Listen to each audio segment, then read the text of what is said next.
giving you the real from A to Z surrounding the Dallas Cowboys. News, updates, rumors, transactions, takes, and more. So strap up, Cowboys Nation, and start your day off with A to Z Sports. Live with Will Steele. 3, 2, 1. Here we go.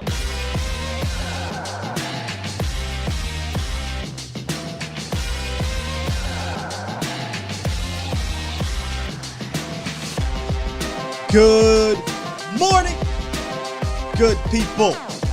Welcome to A to Z Sports Live, presented by the Underdog Fantasy Sports, the Cochran Firm, streaming live on YouTube, Facebook, and Twitter. I am your host, Will Skywalker Steele. We got a preseason game in the books. Week 1 is down. No more talking about practices. No more any of that. We have real data to get to, and that's what we're going to do, man. We're not going to underreact. We're not going to overreact. We're just simply going to react, Cowboys Nation. How about that? How about that? Because I've been seeing a lot of things via the Twitter sphere, via the social medias, all that good stuff. A lot of people are just going overboard. Both ways. Listen, let's just react. What happened to just reacting, having a good time? Listen, we got real football. I'm excited to talk about real football, not practice reps where they're half-assing it. This is some good stuff. We got some good, we got some not so good, and we got some ugly that we will be diving into. And, of course, in the roundup, we'll get to the injury updates. A couple little nicks and bruises coming out of that game. And nothing too crazy. A couple nicks and bruises coming out of that practice too. But we'll dive into that, and then we'll get to some of the ugly later on into the show. You can call in if you want. 351-999-3787 is the call-in line. If you want to, call in. Give me your thoughts, which I expect you guys to do. So I'm going to try to get my thoughts out first, and then we'll wrap. We'll talk and see what's up. If my audio's too loud, too low, let me know. I feel like something's off, but it seemed like it's good. Real quick, shout out to the Bomb Squad. Bomb Squad! Gotti Baby said NWO Wolfpack. Give me some of that too sweet. Yes, sir. Already, I'm seeing the names fly around in here. We're going to get to all these names, I promise y'all. And here's my thing before we get to all the good, the bad, and the ugly. Preseason, right? You only get 3 of these things. You only get 3 of these now. There's not 4. There's not 5 if you have a Hall of Fame game. And as a young player, you need these games to showcase something, right? Or to solidify your roster spot. So if you do some good things, I don't think it should go unnoticed if you do it in the first of the 3 games. If you do some bad things, I also don't think it should go unnoticed. But it'll be about building momentum on top of that, or bouncing back, right? You're not dead, you're not dead in the water if you have a bad game, and you're not guaranteed anything if you have a good game. We've seen way too many preseason heroes turn out to be duds when the season starts. But again, it's important, I think, to react to both of those things so we can know where we stand. And man, listen, Cowboys Nation, I know who cares about wins or losses. I sure as hell don't. I don't care about wins or losses. In preseason, I said this before. Preseason is usually about 2 things, in my opinion. Getting out of this thing healthy, being the most important thing, number 1. And number 2, seeing your young guys kind of get into some real competition with other teams. Because a lot of guys didn't get a chance to play last year, and obviously you have a ton of rookies. And the Cowboys sat over 20 dudes on Saturday night. So you had a shot to see some of these young guys. And, some position groups had an unfair advantage, or, not an advantage at all due to a certain position group. So, it's hard to kind of tell, but doesn't matter. When your number is called, you got to come through. And we'll talk about that, man. Y'all deep up in this building. I appreciate y'all. Special case of facts. We lost every preseason game last year, went 12-5. Yeah, wins or losses mean nothing. I tried to say this last week in regards to this. You got to adjust your lens when it's preseason. Adjust your lens, and you really want to look at individuals. You don't want to look at game plans. You're not looking at play calling. Like, none of these things matter, in my opinion. Shout out to some of the bomb squad that's on Twitter, hit me up. And, some people were concerned and telling me, hey, man, I'm saying the same thing. We're just doing it. In my head, I'm like, relax. It's preseason. In the sense of game plan. Listen, we all have these question marks around a game plan, but that's the last thing you should be worried about in preseason is how a game plan looks, how a play call looks, when it's called and things like that. Look at the individual. How are they playing? Because that's what's really going to matter if their number is called upon when they're playing with these other good players.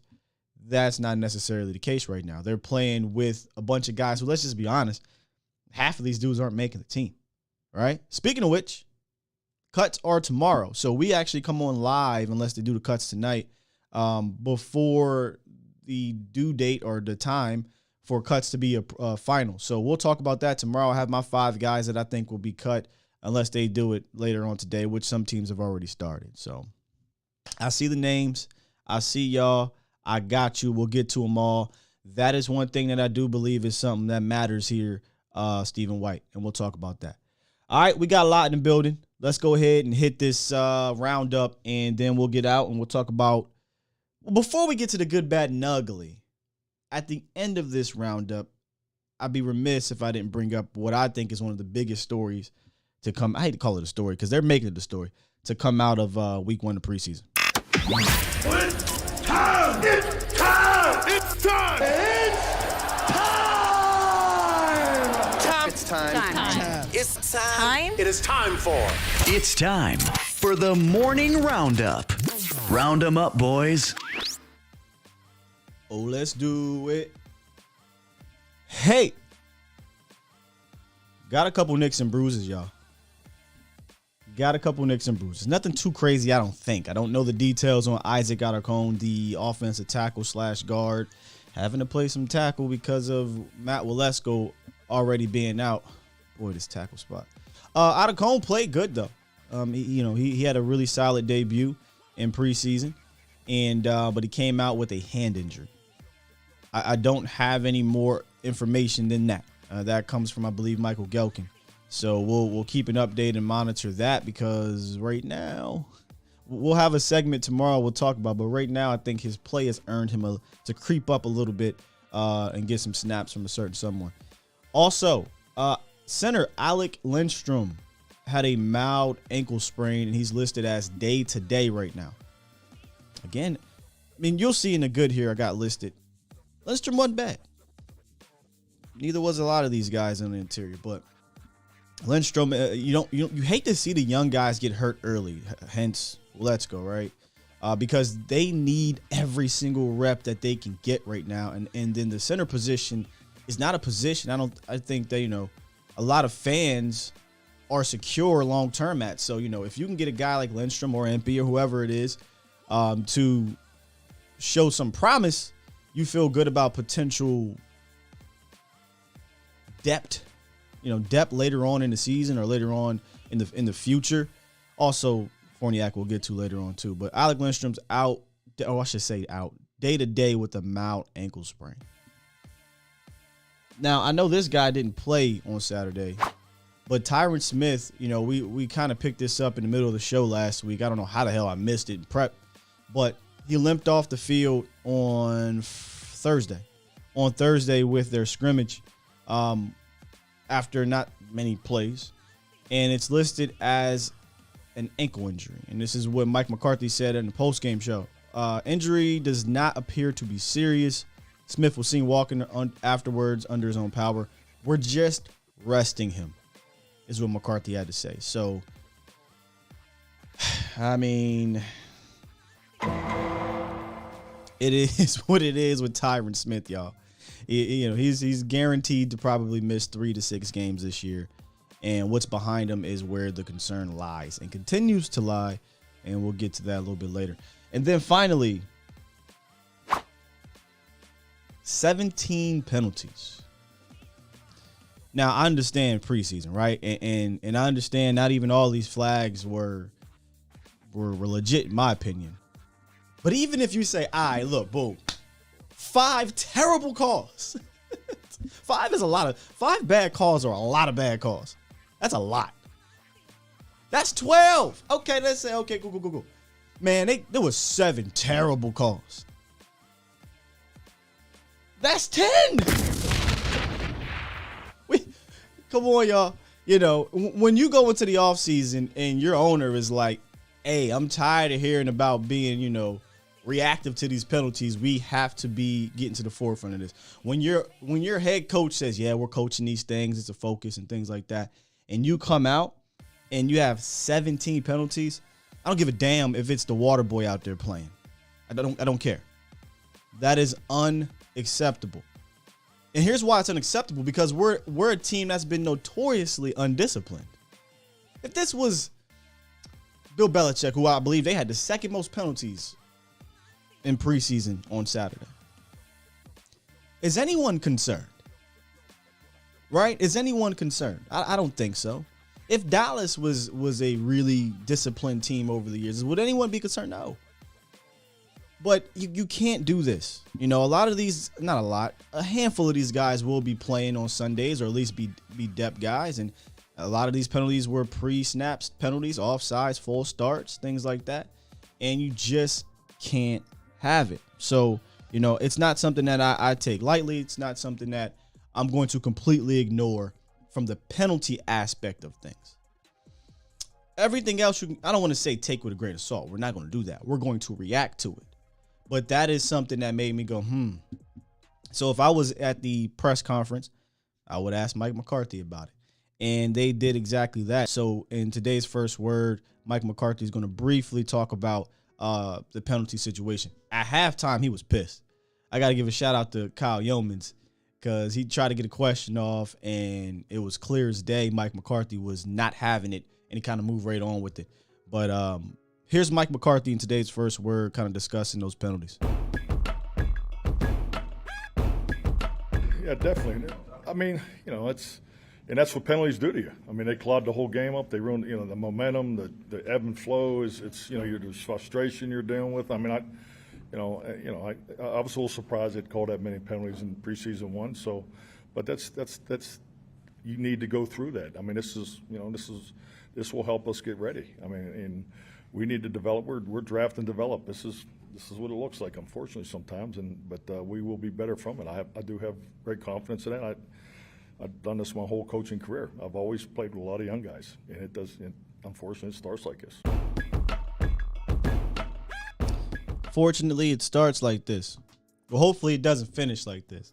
I believe this was the same crew that called the infamous 14 flag Niners game. So, depending who you get, you're going to get certain crews that call a lot of penalties. But again, if this wasn't the Cowboys, I don't think this is anything to talk about. But it's the Cowboys, right? So it's a story because it was a story last year. We can honestly say that there were certain games we believe if you had been a bit more disciplined or less flag happy, Cowboys could have came away with the victory. And this isn't to say to blame referees. I'm past that. I got to the point last year during the season where people were like, well, Sky, referees are... I don't care. Go look at the historical data over the last 20 years. Dallas is going to get flagged. You know what I'm saying? This isn't anything new. Now, don't blow smoke up my butt, right? Like, if you're Mike McCarthy, don't come out here and tell me you're focusing on this and that, and then you come out here and you have legitimately 10, 11, 12 penalties, right? Don't do that. But continue to work at it. Now, when it comes to penalties, I think there was a couple of them that you could look out into the Twitter sphere and see people were pissed off about. Me in particular, the Sam Williams one was bullcrap. But Tyler Smith. Now let's go ahead and get into the players now. Tyler Smith was penalized twice. I wasn't too happy about the first one. The second one, you want to call it, you can call it. But I knew right away. I mean, you go look on Twitter, type in Tyler Smith when it happened, right? On Twitter. Oh gosh. Cowboy fans are going crazy. See, he's a flag happy guy. This is why we shouldn't have drafted him and all these things. If you held tight onto those penalties, I think you missed out on an important debut and some really good tape from Tyler Smith. Do not let those penalties, specifically the one BS one, allow you to ignore a lot of the good things that he did on Saturday. Now, I thought he played well in general, overall. I think he showcased a lot of what made teams, or that team in particular, Dallas Cowboys, excited. He was strong as hell. He did not let the bull rush get to him, bother him at all. And that's something me and Vosh talked about at camp that we saw. It was kind of comical watching guys trying to bull rush Tyler Smith. And every time you see him get his hands on somebody, I'm not talking about, the people who are going to crack jokes about holding. No, I'm being serious in regards to, offensive line stuff here. If he got his hands on you, you really weren't going anywhere, or you just stopped. All your momentum just stopped, whether it be a bull rush, speed rush, quickness, whatever. I just truly don't believe you're going to beat Tyler Smith mano a mano this year. Now, there's going to be some guys. There's Aaron Donalds. There's these elite players. That's going to happen. All right? That's going to happen. But from a man-on-man, you're going to have to beat him with technique, or you're just going to be ridiculously quick. And I think he just showed a lot from both of those aspects in the game on Saturday. I felt like he was moving his man a lot in the run game, whether it be from a combo block or one-on-one. You're going to see a massive improvement, massive, when it comes to running on the left side behind Tyler Smith compared to Connor Williams. It just looks different. Like, it just looks and feels different when Tyler Smith is out there blocking on the interior. And I know when they go back and watch this film that Dak Prescott is going to be a happy camper, because I don't think you're going to see guys getting pushed into his lap like you did last year. I just don't. He was able to mirror his man and hem him up a little bit throughout the game, I think, in pass pro, which is what I was really looking at. I already felt like he was a road grader and he was going to be a road grader, and he showed a lot of that. But I wanted to see where can he improve in his pass protection from the interior, because we haven't seen that, right, except for camp, but we haven't seen that in the game atmosphere. And I thought he passed the test. I truly did. Now, there was this communication issue with Biotish and Tyler Smith that led to that. I won't say led to, but the interception with Cooper Rush. That's something I think they'll clean up. I don't know who that was on. We probably won't know. They're probably not going to tell us. But it looked like Tyler Smith, again, had a miscommunication with Tyler Biotish, and they let number 91 kind of get right up the gap. So that is something that obviously a young guy has to get more experience, more game time, and more rep, more rec, whatever you want to call it, with the first team. So I'm saying, I think this little experiment needs to chill out, and they just need to let him get settled in my opinion. So, yeah, man, I just think there's a clear difference in what we saw last year from Connor Williams and what you're going to see from, and Connor McGovern on the left side. We'll talk about right guard Connor McGovern. Then with Tyler Smith, man. I think you saw way more positives. And if you were one of the people who wanted to kind of just be, hemmed up off the penalties, you're missing out on what I thought was a pretty solid, and that might be doing no justice, a pretty good debut from Tyler Smith, y'all. Truly do believe that. Let's get into the chat, see what you guys are talking about here. Scott, this might be a great time to see how Smith looks at left tackle. No.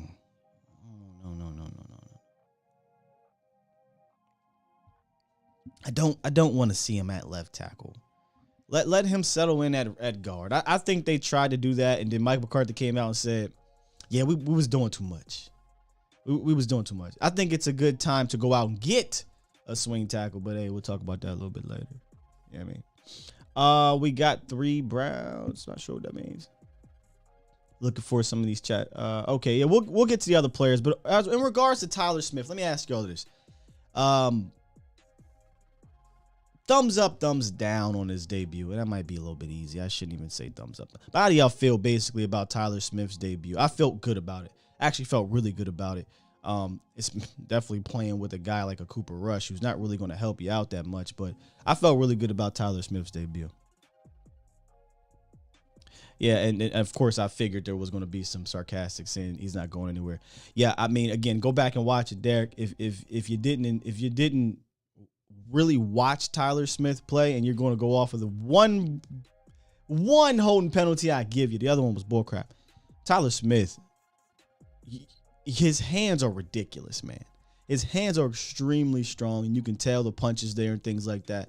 But yeah, he's still working on the techniques and things like and all those things. So I'm happy, pleasantly happy with not pleasantly happy. I'm happy with his debut. Rush played off a different playbook. Solid, good explanation. I feel awesome about Pancake Tyler. 7.5 out of 10. That's damn good debut, man. Yeah. A lot of thumbs up here. I thought so too. Don't let the penalties overshadow what he did, and I'm only going to give him one. And even that one, you could kind of probably tuck it. The other one is just ridiculous. That was a terrible call. Let's just keep it at me. It's a terrible call. All right, here's what we're going to do, so we can go ahead and get this one out the way. We're going to hit the phone lines, which of course, the Pulse of the Nation is presented by the Cochran Firm. Well, what is the Cochran Firm, Scott? They've been the nation's premier personal injury, truck accident, and medical malpractice law firms. Their attorneys handle the most challenging civil cases that are handled on a contingent fee basis. This means their fee is solely based on the percentage of the money they recover for you, and the initial consultation is free. If there is no financial recovery, then they charge no fee.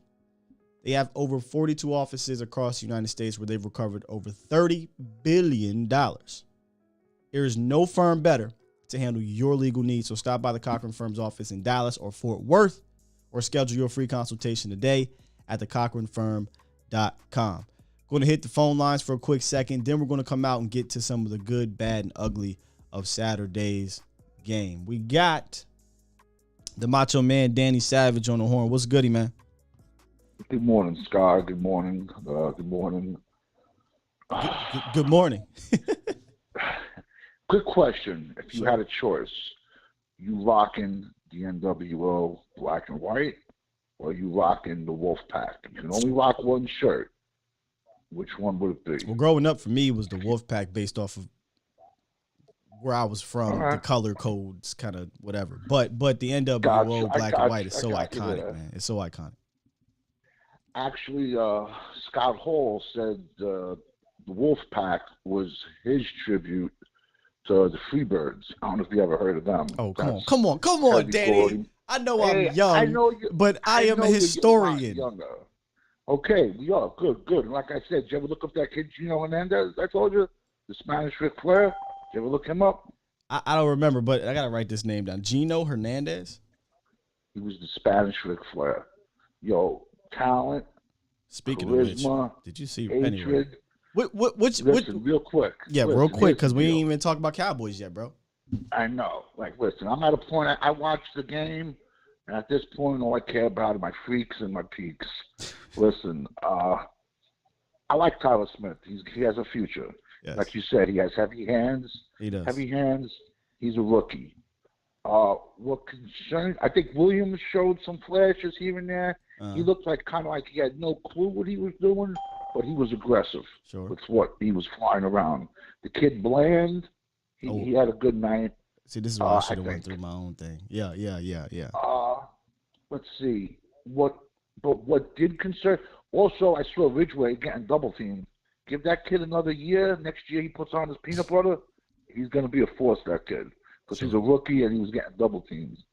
But what concerns me along the offensive line is this is your first preseason game of the year, and why did Steele play so much? Why did our starting center play so much? Let's be honest. I don't think they did. They said Terrence Steele got 3 series. That's not a lot. Yeah. But that's still, to me, like the Jets lost their quarterback maybe the whole season for playing them in the first preseason game. Sure, but possibilities that Terrence Steele was still he's still a young player. I know he's played a lot, but he's still a young player, and he's playing a position for his first time starting. I don't mind them giving him a couple reps, and definitely because you got to try to see what you got with at least a few of those guys in Cooper Rush behind you, or DiNucci, whoever the hell the quarterback's going to be next week. Because if you put Collins, go ahead, man. Listen, DiNucci should be eating this gabagool sandwich, and that's it. Just go away. It's back to the fact that you told me, you watched Sean wearing his own hat. Did you say DiNucci? DiNucci. He should be eating his gabagool sandwich. Just tell him to go away. Why Tell did? him to go. We I gotta get mean, Will. listen, I'm not a big fan of Danucci, definitely, because I know what. Listen, he played better than Cooper Rush, though. That's not saying much. It's Wait until not, Will but that's Greer's- not the guy wait you should until- be. That's not the guy you should be Yeah. focusing your ire on, man. It should be Cooper Rush. But Wait until Will. continue, man. Wait You until Will continue. Greer. Wait until Will Greer's gone. It's fine. Oh, All I'm I have trying to Will say Greer is- as quarterback 2 right now, based off of camp. Absolutely, So, absolutely. He lost to Kyle Murray in the Big 12 championship game. I don't care about 58-55. college Will. I don't care about college Will Greer. Stop doing that. He was drafted 4 years ago. He's got NFL tape and he's got camp stuff. Why are we talking about 4 years ago in college? What are we doing? Because the kid was a monster in college. He was not. Like I said, I was just concerned. The center, he didn't show me much. You know what I'm trying to say? And I'm going to be honest with you. That offensive line, pretty much, that's the starting line, minus Zach Thomas, Zach Martin. Dude. Yo, they're saying Tyron limped off the field after those 5 plays in Denver. Fam, listen, Danny, Danny, that was not the starting line. Okay. Tyler Smith's our left guard, right? Yeah. Tyler Badass is going to be the center for the Mm-hmm. year. Zach Martin is our right guard, which he didn't play. Tyler Smith, Terrence Steele, and Tyler Biotish did not have bad games. So what are we doing? No, I didn't say Tyler Smith. I'm just saying. I'm just telling you the guys who started, who I expect to be starting in the season, And- did not play bad. And I think we're probably going to see a lot of Josh Ball. Danny, I got a feeling no matter what they do, you're not going to focus on some of the positives that happen. I understand we're talking about backups. This is exactly why I try to reiterate to you guys, you have to focus on the individual in this preseason. There's not going to be times where you have the entire offensive line, dude. Dak Prescott wasn't playing. Zeke, do I have to go down the line, Danny? We don't need to see Dak. Right. So how do you think Tyler Smith played? How do you think Tyler Smith played? Good. How do you think Terrence Steele? How do you think Terrence Steele played? All right. Was Terrence Steele and Tyler Badass playing against Denver's starters? Oh, goodness gracious. All right, Danny. You finish your call. No, that's all I I'm asked. not doing this. That's all I asked. But all we can do is react to what is. I'm not saying these guys, are going to be all pros or anything like that. I guarantee you, Danny, if they came out there and played terrible, you be on here firing their ass up. I'm not mad at all. I'm not mad at all. I'm calm, collected. I ain't saying you mad. I said if they played terrible, you be firing their ass up. You said earlier, and all the Cowboys fans can agree it. We never get calls. We never get a call. So if it comes down to the referee's decision, we know every call is going to go against us. Sure. And I'm just afraid of, this kid coming out of college. His label was he was a penalty machine. That's all they talk about on ESPN. So these idiots referees, they're going to be looking to throw the flag at this kid a lot, to try to get noticed. Because if we let any game come down to the referees, we're going to lose. And we can talk about that from the Green Bay game years ago. We got to go out and blow the team out. Because if it comes down to the refs, we ain't going to get a call. That's what I'm saying. Like I said, I think I saw a lot of positives on defense. Sure, did you? And I'm not trying to get on here and be like, yo, we're going to ignore the bad things. But jeez, on some certain players that are very young is what I'm trying to get at. Okay. I saw some positive things from certain players that are rookies that probably really don't even know what they were doing. They were probably, had butterflies last night in their first game. And all I'm trying to say is, I saw, Sam Williams doesn't know what he's doing, but he's flying around. Yeah. And just by doing that effort, Mike is probably going to chase 6 guys into him. He's probably going to get 6 sacks. Yeah, we said like I said, I from guys here and there, I did see. I'm trying to say some positive things. It's just the O-line got to click, and I'm just afraid. We said this earlier. We said this many times. I just think Stephen is setting Dak up for failure, so he doesn't have to give him a second contract. because we all know how Stefan is, but he throws around nickels like they're sewer plates. You know what I'm saying? So, who do we play this week? San Diego, right? That's not going to be there. Chargers. Khalil Mack, Bosa. No, Chargers. Chargers, yeah. So, their D-line's legit, so we'll see what happens. If they even play them, but yeah. People that are bitching on Tyler Smith, they just don't know football. The kid got heavy mitts, just like you said. Once he locks his hands on you, you're done. This kid right now is a better left guard than Connor Williams was at the end of his career. And, that's just my opinion. You won't get an argument out of me. I think he's going to be better. Yes, so great call, as always. Great show, as always. Hey, you get a chance to start it. Everybody, everyone got checking later on. Was it 3:06? Watch and Sky, and they'll go over the game. And like I said, there was some bad things, there was some good things, but that's what you're gonna get. Sure. And I love preseason games. And let me tell you something. I watched Jordan Davis a lot the other night. No, don't get me started. I don't want to talk about the Eagles right now because a lot of their draft picks looked great. Like I said, he didn't. I mean, I don't know. He didn't show me But yes, next year they're gonna say, "Oh, that guy's the next Jordan Davis." Every year, "Oh, that guy is the next Jordan Davis." Ain't no next. What are you talking about? Forget about it. I don't want to talk Great about call, Scott. Listen to you guys later on. All right, man. Appreciate you. You got it, bro. Man, Kobe Dean looked good. Jordan looked good. The center looked good. Get me started on them. All right, man. Listen, let's get to the good, the bad, and the ugly of Saturday.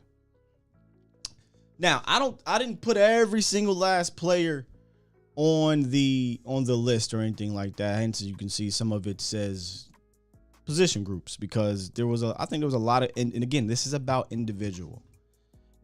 It's goofy to get on here and say, "Oh my gosh, this offensive line group," that's not the group. Whether it be the first or second, it's just not. So you got to go down individually. And I mean, I think the player of the game, in my opinion, was DaRon Bland. Let's just start right there. DaRon Bland, y'all. I mean, let me look at I wrote some things down during the actual game. And I said things like he was active, quick, decisive, physical, twitchy in the slot, understood his assignment. I think he looked comfortable no matter where he lined up. He looked almost veteran-like out there. He was redirecting traffic and things like that. He was hitting like he was a damn linebacker. If you want to be honest, I mean, I think not only was he the best defensive back in that game, I thought he might have been the best player in general for the Cowboys in that game. And for guys, and again, this doesn't solidify anything, but for guys that are kind of down on the depth chart, it's important to come out and have a first good game. It really is. He was targeted 7 times, had 2 receptions for 2 yards. And those 2 yards were kind of quick dump offs that DaRon Bland, one of these right here. He just kind of read real quick and reacted and went. I call it clicking. He just sees it, clicks, and goes. At least he did so in the Denver game. And I couldn't be more excited to see those traits translate onto this field. Now, something that I noticed on Saturday that made me go, because after this game, I'm like, all right, so Bland obviously earned more snaps. He earned his way creeping up the depth chart. He was already doing it in camp. So let's say Bland makes the team. How does he make team or whatever? Because a lot of names in that room. We'll get to the bad a little bit later. I start thinking, okay, there's already 6 guys they like who's probably not going to get cut. And then the name that comes up to you immediately is CJ Goodwin. That's the easy cut, right? Easy cut, I do quote unquote. That's how you get him on. Well, CJ didn't dress on Saturday. That kind of went under the radar. So I wanted to know why not. So I reached out. Hey, you okay? Like, are you hurt? Or are they, just holding you off? And he's all good. There's no injuries, no nothing. Here's what I think is going to happen. He's either A, going to make it, and they're going to go long at, and I use quotes, cornerback, right? But I don't necessarily think they view him as a cornerback. I think they view CJ as a specialist. We know they don't view him as a cornerback, but he has to be listed as a position. But if you go to specialists, you'll see long snapper, kicker, punter. I think there needs to be some type of new designation in the NFL for special teamer. Not that it matters. 53 is 53. But I think that's where CJ Goodwin is going to fall under. So in a way, it'll still be 6 guys they carry if slash when DaRon Bland makes his team. Again, he would have probably had to bomb because he's a draft pick, but he did not. He started off hot, real hot. So very encouraging start for DaRon. And here's one of the things I thought was impressive. He played inside and he played outside. 24 snaps out wide, 20 snaps in the slot. I thought he looked comfortable and good in both. Doing both. A lot less inconsistent, and I hate to even use that word because I don't think there was any inconsistencies in this game than the other 2 young cornerbacks that we'll get to later on in the show. So DaRon Bland, man, just absolute A+ game from the kid, and he's one of the guys that you look to hope to carry momentum going into the next preseason game, right? Then there were the running backs. I mean, I had to put running backs here because I thought they all did pretty damn good. Led by Malik Davis, who averaged 6.4 yards per carry and had that long of 16. You saw some, pop, some burst, some wiggle to all these guys. Hey, Aaron Shampklin. I can't knock his game. Saw lots of wiggle with Aaron Shampklin. And he was going to be kind of your scat back Lance Dunbar type of dude anyway. Coming out the backfield, not a big dude, but runs like 5'9"-ish. Not runs, but goes about 5'9", but he's more of your fast guy. Whereas I think Malik Davis could be more of your, I hate to use the term workhorse, but yeah, call it workhorse back if something were to happen to Zeke. And then Rico Dowdle looked like Rico Dowdle. Voch pointed out there was one run play where Rico seemed to leave some meat on the bone, but even doing so, he averaged 4 yards per carry. So, big hat tip to the running back group. They all played well, which again, you would think they wouldn't have based off of how Danny described the offensive line. But let me skip around a little bit. Let me go down to where it says interior O-line. I'll get to the other part. Don't get it twisted. The interior of the offensive line did good. Biotish looked like Biotish. I'm not saying he was looking all crazy. He just looked like Tyler Biotish. I thought right guard McGovern. This is important. Right guard McGovern looked good at right guard McGovern. At first, though, the first series and some change, I was like, but then he picked it up, and I thought he looked like right guard McGovern, which is a good guard McGovern. I like the way Fournier looked. I would love to see a little bit more competition with him and Biotish. And I thought Empey, I thought Lindstrom did fine on the interior. So you don't rush for 141 yards if your offensive line doesn't do something, the guys that were in there. And I thought the interior did very – and then obviously we talked about Tyler Smith. And Terrence Steele, who's on here individually, because a lot of people wanted to see Terrence Steele. Hey, man, he's getting beat by Micah. Sure he was. One pressure when he was out there. And even then, that was kind of he made his guy go around. Other than that, Terrence Steele looked like a solid right tackle. Okay, that's why I wanted to point him out. Ben DiNucci, shout out to DiNucci, 9 for 16, 112 yards, 1 touchdown. And I just think he played like his confident self that he is. One thing, Ben, when he plays, you'll never know Ben's a 4th-string quarterback. You just never know it. He don't act like it on practice field. He don't act like it when he walking around, and he don't act like it when he's playing. So I'll give him that. He has that. He has some moxie to him, and we said that last year when he was drafted. But he was the only guy that kind of gave some of these wide receivers a chance. So, not saying Ben is anything at this point, but again, we'll have a segment tomorrow. He's a guy I think that should earn a little bit more snaps so we can see some more of these wide receivers at least have a shot, man. At least have a shot. And then next to interior O-line, I have D-line. The interior D-line played well as a group, period. They held and again, I get it, it's preseason, but they held the Denver Broncos to 1.8 yards per carry. It's preseason, but that is by far better than any game last year in preseason that they had. I mean, you can see the play right here by Neville Gallimore, who made some plays early on. interesting that they played Neville Gallimore so much. I wasn't really sure why he was playing so much. Maybe it's because he didn't play a lot last year. Maybe he wanted to play. I don't know, but he played a lot. Bohanna. Look, Big Bo, Golston, Tristan Hill, Neville Gallimore, Carl, all these guys made some plays at the line of scrimmage. But I think of all of them, Quentin Bohanna is the one to me that made my antennas go up. Because the rest of those guys kind of were what they were. Now, Ridgeway is a rookie, and he, did some good things at the line of scrimmage.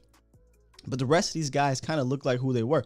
We know Gallimore is going to push guys back. He did that a few times. Encouraging reps from Golston on the inside, using his quickness and his length. That's what Tristan Hill was going to do. He's going to use his quickness to get into the backfield and his kind of motor nonstop thing. These guys kind of look like what I expected them to look like. Bo showed that quickness I talked about at training camp that Matt Forniak brought up. Forniak looked over to Big Bo after a play and said, okay, big fella with the speed. It showed up a little bit, man. And he kept his strength at the same time. You saw him wall off a guy with one arm, disengage, and close down the line for a tackle at the line of scrimmage for a stop. So, Big Bo is not making it easy for Ridgeway. And like I said before, I think Bohanna is firmly in that kind of, backup role at one tech because they're going to move Gallimore over. So I thought the interior collectively looked good. We'll get to the other part of this. Basham also looked good. Fowler. I mean, there was a lot of players who played well in this game. A lot of the defense is what I'm saying right now too. But what I would have liked to see more though from the backup edge rushers is a little bit more edge rushing presence. But again, it's week one. You saw the traits you like from Sam Williams. You saw the speed. Another bull crap call on Sam Williams. I thought he closed well on, I think it was Mark Rippon's nephew or whatever the hell his name is. So you saw some traits from some of those guys. They sat Osa. Should tell you something. That should tell you something. While some of these other guys are out there. He's not hurt. He's not injured. They just value him in that way. So I thought that was interesting. So that is my list of, and again, more people can be thrown on here. Y'all go ahead and throw more names in the chat if you like. Oh, I didn't get the story. See, this is a lot of guys play. Story Jackson and Devin Harper both played well, in my opinion. They popped off the screen. But Story Jackson, I thought, really popped because he was active both in the run game and the passing game. He had 6 tackles, 3 stops. Yeah, one really good play where, again, it was the front 7 just worked fantastic on that play. I believe it was, I can't remember who the other defensive tackle was, but Ridgeway grabbed a double team and another DT grabbed a double team. There's communication pre-snap between Story Jackson and between Marquise Bell and the other linebackers.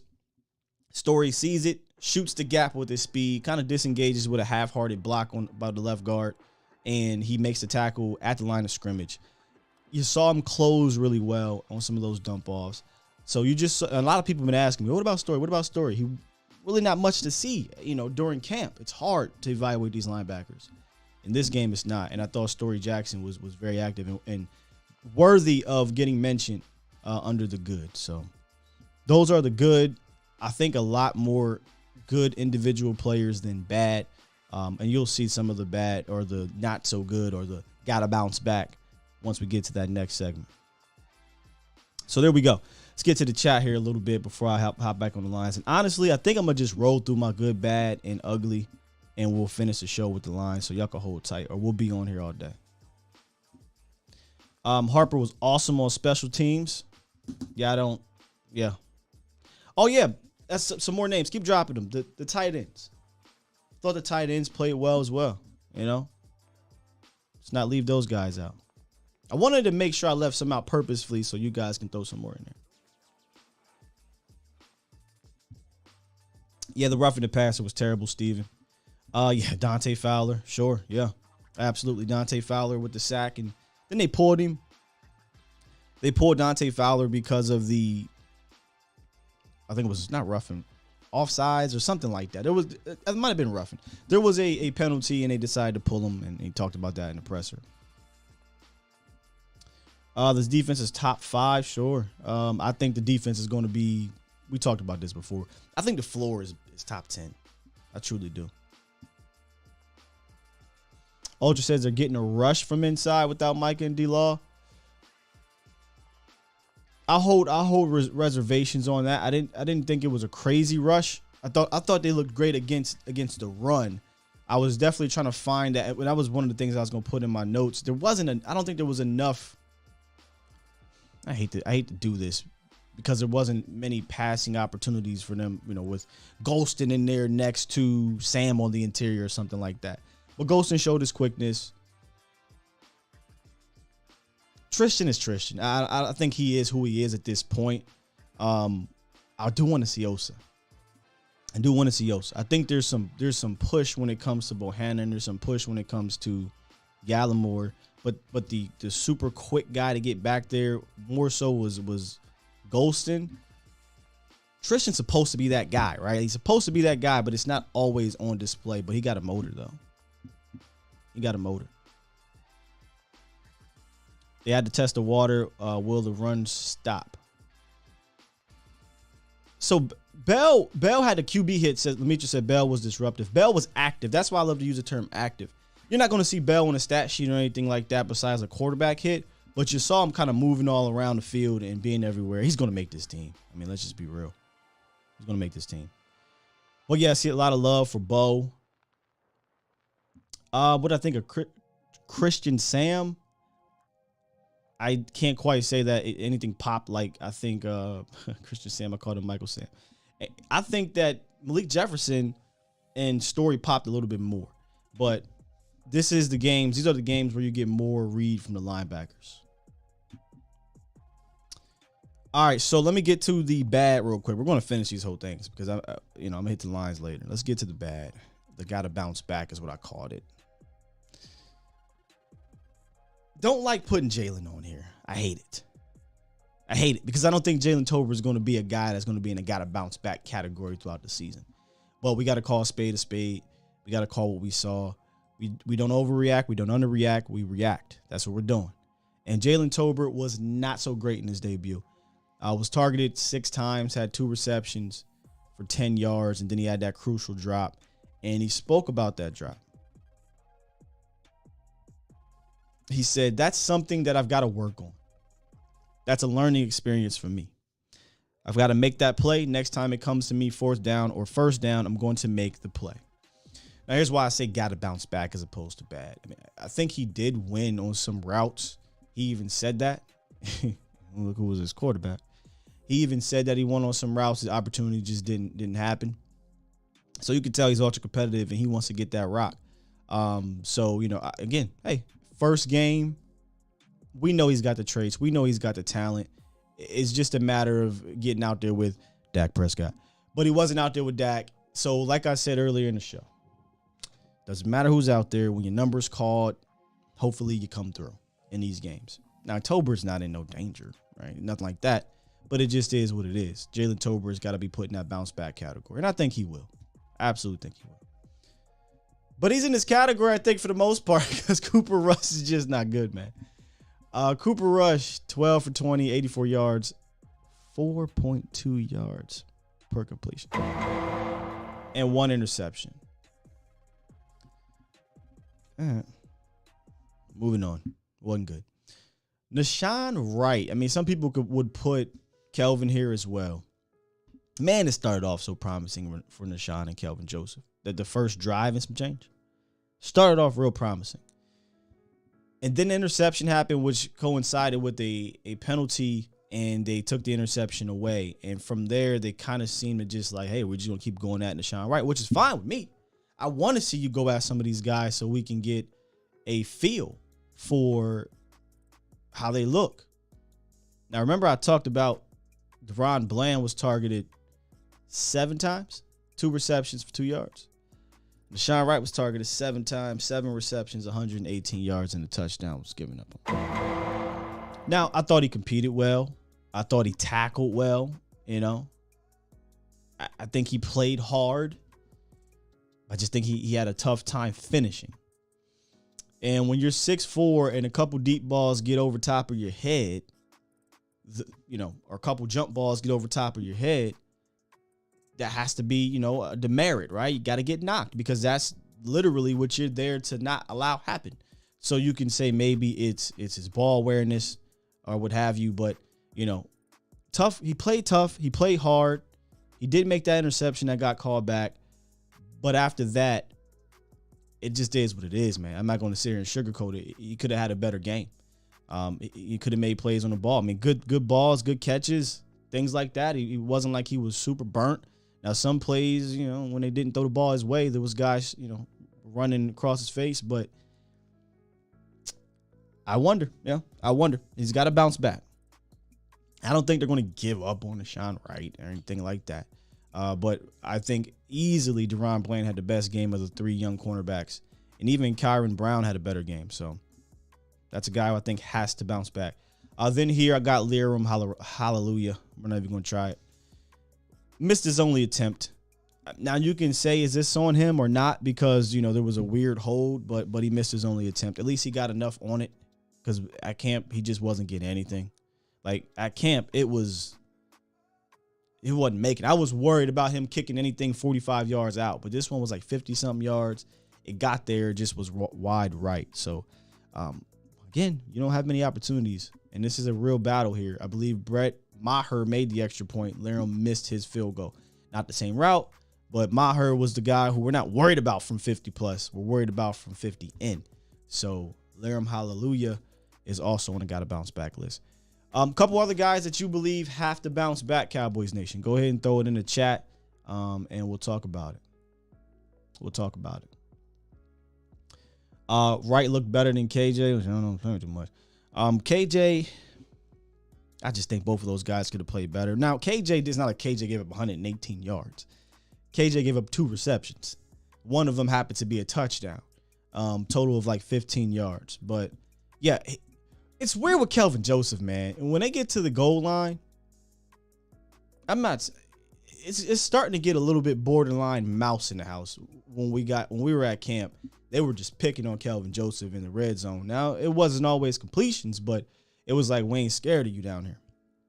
And then that happened in the preseason game. Kelvin it doesn't look as fluid all the time. I don't know. It looks inconsistent in a way. Same thing with Deshaun, if being honest, but weird because the game, it wasn't like Kelvin gave up all these catches. It just didn't look the greatest. But again, he ain't going nowhere either. So he's got to bounce back too. He could have put his name up in this, giving up the touchdown, but it wasn't like he gave up 7 completions. He did have a strong camp, Professor O. He fought in this game. He was around the ball, but 7 for 7. You're never going to come out the game and say, yeah, 7 targets, 7 completions, 118 yards, a touchdown. Man, good game. Cooper Rush, man, Mel. Cooper Rush was not good, was said to Mark Cooper and CeeDee Lamb, bro. Said Wilson, he made the little 72-yard touchdown catch and run. Cooper Rush wanted to try his damnedest to lose that game against the Minnesota Vikings. I'm gonna say football people. Minnesota Vikings, if he just catches the interception that hits him in his hand, that's the game. Game's over. Could think, who was it that made the catch and run? Zeke for the 3rd down completion to get into the 1st down into the red zone. Held on to the ball. That got a holding penalty on Connor Williams and 3rd down on the 2nd down. Cooper Rush wasn't good in that game. I'm sorry. He had a decent second half, but I'm not gonna go out on the line here and say he was good. I disagree. I see some plays made from Tony Pollard. Huh? CJ. Tony Pollard didn't play, bro. Ooh, Professor. Oh, you're reading my mind. He said, should we add Turpin to this list? Had 2 questionable fair catches and a drop pass. I actually had his name on here. And it ain't have nothing to do with the receiving. It was because I wanted to see him do something from the return standpoint. He's calling fair catches and taking knees in the end zone in preseason. Fam, this is your shot. Unless he's being told you're on the team, this is your shot. Take that out every single time. I want to see what you can do. So I almost put him on here. But maybe I could have. Again, I didn't put everything on every list because I wanted to see what you guys had to say. I think, yeah, there's definitely something to it. Iceberg said Rush's delivery is too slow, man. Everything about it is too slow. Abram says, I don't like Danucci, but he had a way better outing than Cooper Rush. Yeah. Yeah. All right, now let's get to, and this is going to be quick, short, sweet, and simple. The ugly. Josh Ball. I was really ready, too. I was ready. After the first series and some time, I'm like, oh, man. I think I even tweeted it. Josh Ball was serviceable. Wasn't good. Didn't look good. Didn't really give me a bunch of confidence. But he was better than he had been in practices and than he had been in the scrimmage. But boy, when the levees broke, it broke on Josh Ball. Now he was credited for 5 pressures, but boy, it might have been more than that. So credited for 5 pressures, gave up the sack, had a couple passes that got batted down and results to him not picking up stunts. You know, I think my worry of Josh Ball as a left tackle is that he is going to be your mouse in a house. He just did not do well with some of the games up front. Whereas Tyler Smith, boy, I mean, he got cat-like quickness when it comes to seeing things. Tyler Smith's head will be on a swivel. He'll catch 95 coming on a game, and boom, he just give him a punch, right? Or catch 91 trying to do something fun, and boom, he'll slide over with his athleticism. Where Josh just seemed to kind of be chasing the games. And when it comes to just kind of one-on-one stuff, you saw Brandon Browner get him with the spin move. I didn't see the speed rush get him a whole lot. Now, towards the end, it got to him. He seemed a bit stiff. It just didn't look fluid.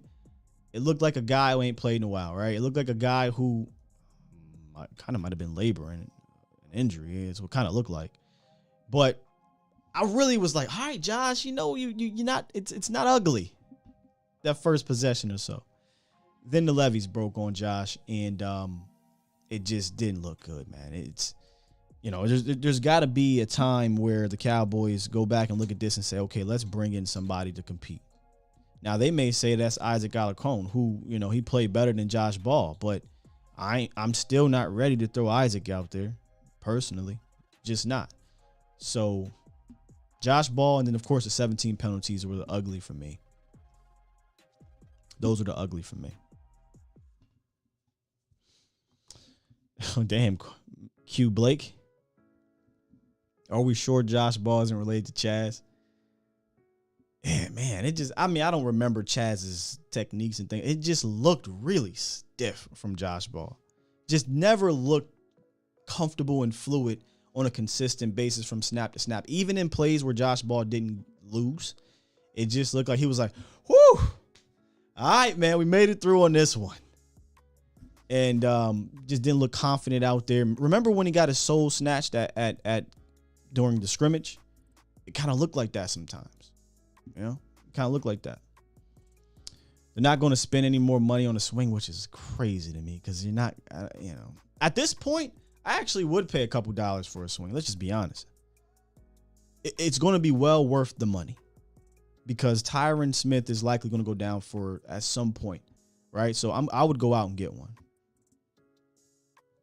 What's up, Mr. Radborn? He's basically still a rookie. Didn't play any last year because of the injury. Sure. Mr. Sir APD. Does that make you feel any better about if he has to actually play in the season, though? Right? Does it make you feel any better? Danny said, it looks like he hasn't trained much the last 2 years. If I had to use a word, it's stiff. He just looks stiff, man. He doesn't look fluid. All right, man. So that's my good, my gotta bounce back, and my ugly of Saturday's game. Tomorrow we'll do a different segment with this. I got some guys that I think earned, and some of these guys will be repeated, but we'll get back into the position battle of the situation. But what we're gonna do is we're gonna hit these phone lines real quick. Let's get to B Bird. What's good, B Bird? How you feeling after Saturday? Hey, I'm feeling pretty good, Scott. How you doing today, anyway, man? I'm doing great, man. I'm just glad to actually to have more data, right, and talk football where the guys can hit somebody else and they're not pulling up. Absolutely. So what I'd say is, I think last year our demise of our offense came from the lack of us being able to run the ball when we wanted to run and force our will on people. And I think that was a combination of offensive line, injury at running back, and they just started playing us differently.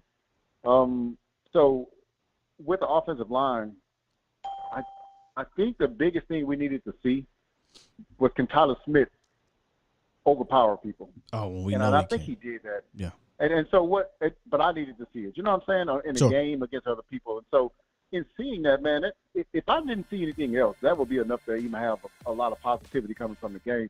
And I want to give a shout out to Botch for the film breakdown, because, I couldn't really see it. But yesterday he did put the Tyler Smith film out. And, man, the combo blocks, the mentality he has to understand some things and see some things where he wasn't really confused on. He had the one where, I don't know who fault it was, where the guy came out on the interception. But those things are correctable. That's what preseason is for. Right. And so I was really encouraged by that, because if our front five stays healthy, I think we got a pretty good front five where we can start running the ball again, making teams fear our run, making them come up, and then now we can throw. That's our formula to win, man. And so we had to get away from our formula last year because we just couldn't do it when we wanted to. Yeah, it has to be, right? I mean, we're talking about this during training camp. I could never get a real read on the run game. Just couldn't. You couldn't get a real read on any of these running backs. None of them, because they're not being hit. They're not, the line can only block and then release. But you got a damn good read. The Cowboys rushed for 141 yards. And all these guys, again, from an individual standpoint, I'm not really caring about how the schematics look, how they ran. From an individual standpoint, Malik Davis, Rico Dowdle, and Shamklin all ran the ball well. And then Tyler Smith, a guy who's a starter, Terrence Steele, a guy who's a starter. These guys were doing good things in the run game department individually. So, and we know what Zach can do, and we know what Tyron Smith can do when he's healthy. So, we're going to have to lean on the run game, and I think healthy, they'll be able to do it if they are respected enough in the pass game, because the last thing we want to do is have 9 guys in the box and we can't, we can't get anything. Absolutely. Now, one thing I would say is, with Ridgeway and Bohannon, I think with those guys, I think what you get is big guys that were in college and dominated because they were big. But then you get to the pros and everybody's big. You gotta have technique now. And I think it takes those guys a couple of years, maybe a season or two, to get in there and say, oh, I need to work on these things. And I think that's why when everybody was talking about Ridgeway, I say, hey, we're forgetting about Bohannon. I said that in a few chats. What about Bo? We was all on him last year. And so the thing about it is, I think Bo probably understood what he needed to do in the offseason to be better, because he had to get a feel of what being a one technique in NFL is like. It's different. I don't care if it is, but care if it was SEC. These are grown men. And I think he had to play more than they wanted him to play because of all those injuries. Yeah. And so I just think that I think Bo's going to do pretty good this year. I think a lot of people were really up on Ridgeway. He's going to have to come in and figure it out also. Like, hey, I just can't. He's kind of doing a lot of talking, but he's a grown 330-pound man in front of you. You ain't got no, you know what I'm saying? You don't have no 285-pound or 275-pound guy in front of you. These are big guys, and they're powerful. So you got to figure out some ways to beat those guys. And they're just more technically sound too. Like, they know how to, whip around and seal you off or use your momentum against you. And these are smart guys. You're playing against dudes who've been in the league 7, 8, 9, 10 years. So they don't care how big you are. You would have to be Jordan Davis type of sheer physically gifted to freak. The freak, right? Yeah, a freak. Yeah. And so I guess that was all I had, man. Only thing I think you kind of clarified this, because I was thinking, man. Thank you for the clarification on Kelvin Joseph, having what kind of game he had. Because I was a little bit worried about him, with Deron Bland, if he plays continues to play well, will Kevin Johnson be, in jeopardy of losing the spot? But I guess you kind of clarified that. What do you mean losing the spot, like getting cut? Well, yeah. No. Nah, they're not going to cut him. They're not going to cut him. But we'll talk about, he could potentially lose a depth chart spot. Sure. I mean, I think that should be an open competition. I think it's been. Yeah. And the last thing I'll just say to you, man, I've been saying, pump the brakes on Jalen Tolbert. He's a third-round pick. I don't care, how good he looks in these other things. And I'm still not out on him. He may be everything that everybody wants him to be, but it may take him a little bit of time, man, to get to, it may take him 2 years to get to where he. The conference has been locked. Put him in some of these spots, like, hey, he could be like CD when he came out. Well, he ain't get picked in the first round, like CD when he came out. So what I'm saying is he could be good, but, he got to work on some things, get used to playing against NFL players and get used to taking some hits going across the middle because they're going to happen. So you better catch the ball. And so I don't know if he pulled up a little bit on that catch where he dropped it where he thought some contact was coming or whatever. But if you can, I'm going to get off the line, man. If you can kind of expound on that a little bit, I'd appreciate it, man. And have a good day, bro. I appreciate you, B-Bird. Yeah, I mean, Tolbert talked about it. I mean, I'll find a quote. I'll find it here. He said, that's something I got to work on. That's a learning experience for me. I got to make that play. Next time it comes to me, fourth down or first down, I'm going to make the play. He went on detail and mentioned that there was a miscommunication between him and Cooper. Cooper thought he was going to keep going. He wanted to sit down, and it just didn't work out that way. And that goes into being, a bit of a young receiver and then probably not playing with Cooper Rush as much. My hope was I said this before, my hope was that Tolbert was going to be able to come in here and kind of be a guy complimented around a CD Lamb, Michael Gallup, James Washington, who's not even going to be here for a little bit. And that's how he can kind of easily get his yards and things like that. And what did we talk about with communication? Granted, that's not Dak Prescott, but you're going to have situations where communication becomes an issue because defenses are going to play. And I thought something really important he said in his not press conference, but in his interview was, and I'm paraphrasing like hell. I wish I had the actual quote.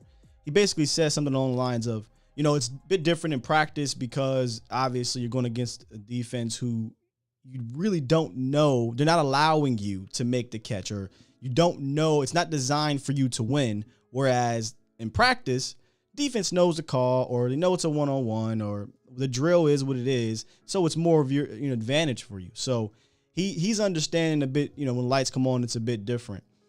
I'm not saying the lights are too big or anything like that. It is what it is. He's a rookie. These things are going to happen throughout the season. When Gallup gets back, hopefully Washington, you got a little bit more seasoned guys. I think Tolbert will kind of fit in a bit more perfectly. Tolbert being your wide receiver too to start, there's going to be some growing pains that we just got to expect, right? That's just real. Had to lock up these lines, man. It is packed up in here. We'll try to get to as many people as we can. So hold tight. 484. What it is, what it do? Man, 484. You did this last time. 484. Going once. Hello. There he goes. What's up? Hello. How you doing? I'm good, sir. How are you? Okay. I just want to say, to the Cowboys fans, we need to relax. It's only preseason. Sure. People act like you win the Super Bowl off the preseason. I never seen the attitudes that these people got. We got to stay positive. Sure. We got to stay positive. I believe the Cowboys, we're going to be all right.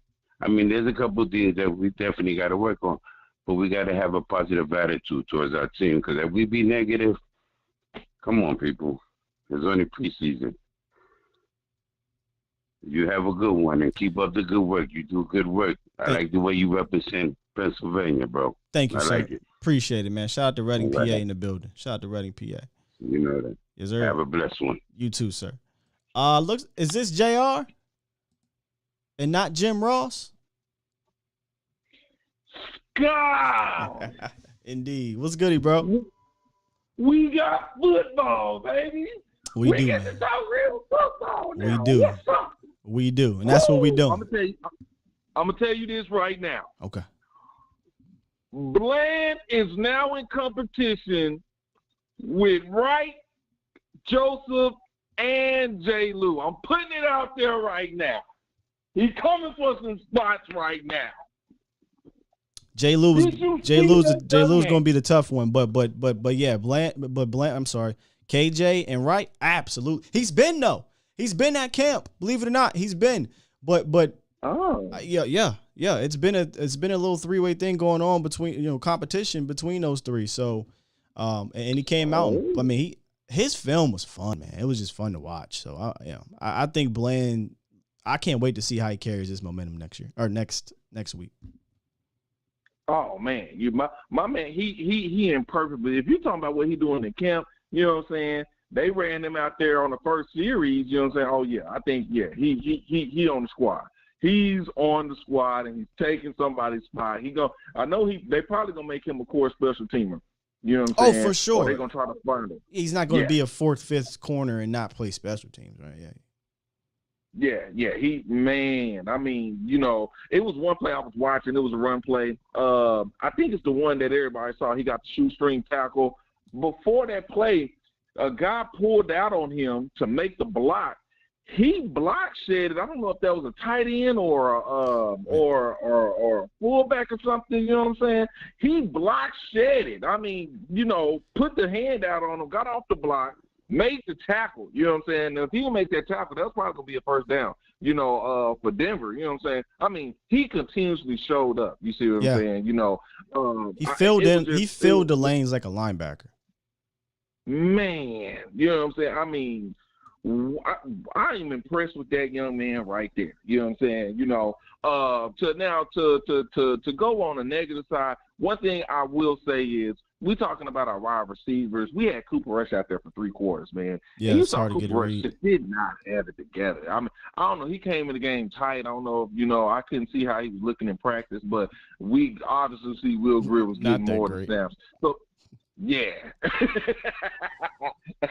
Dang, if you're hearing this, bro, hey, we sorry, baby, you know what I'm saying? But, hey, it's a meritocracy, you know what I'm saying? One day you up, one day you down, But it's all love, you know what I'm saying? But at the same time, man, hey, we got to be objective. Brother, you wasn't looking good, you know what I'm saying? And he know it. And I think because he had those limited reps and he had to go, I think that's why he had such a bad performance, But to that point, good.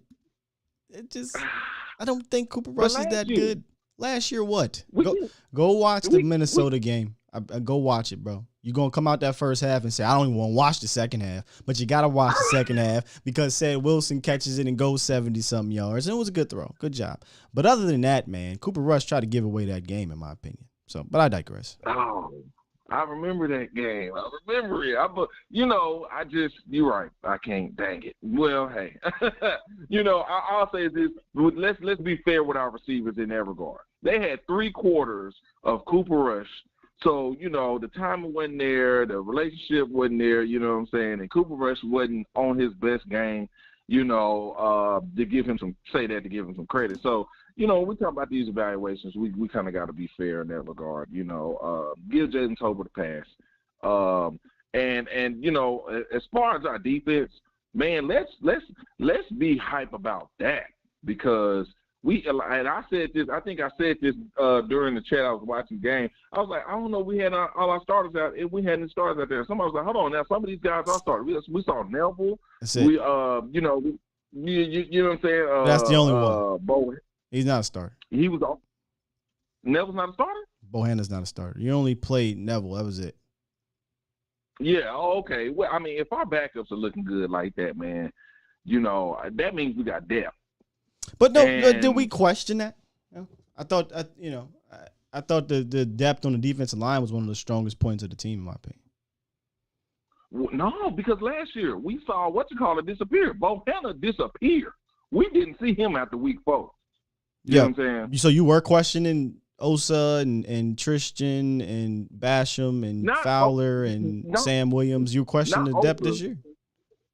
I wasn't questioning the depth, but we got quality depth. Because back, last year that was our thing. Oh yeah, we got a lot of people. You know what I'm saying? And then we just had some Jags, you know what I'm saying? Last year, it was questionable depth, and definitely with guys getting banged up. We weren't supposed to be counting on Bohanna that much, and then you had to count on Hamilton, because guys are getting hurt. And Neville Gallimore was out. No Tristan Hill to begin the season, so it was definitely more questionable depth, in my opinion, to start the season last year than it is now.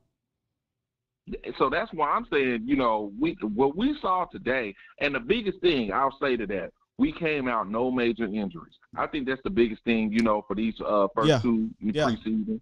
So last thing, Scott, why do we get so much? I feel Tristan Hill has tangibles to really make the team. But I feel like, a lot of us, are putting him just like in the back. Why is that? Are you one of those guys, or are you, because you've seen him in person, you know what I'm saying? Well, going into camp, he had to be. When you draft Ridgeway, right? And when you bring back Carlos Watkins, and when you move Bohanna, move Golson inside, there's got to be an odd man out, right? And that odd man looked like it was Tristan Hill. So we all said, hey, Tristan's got to have a good camp. And so far, he's had a good camp. He hasn't been a guy that you look at and say, yo, we got to cut Tristan Hill. I'm ready to see. In camp, I always say, stop putting him against these third strings.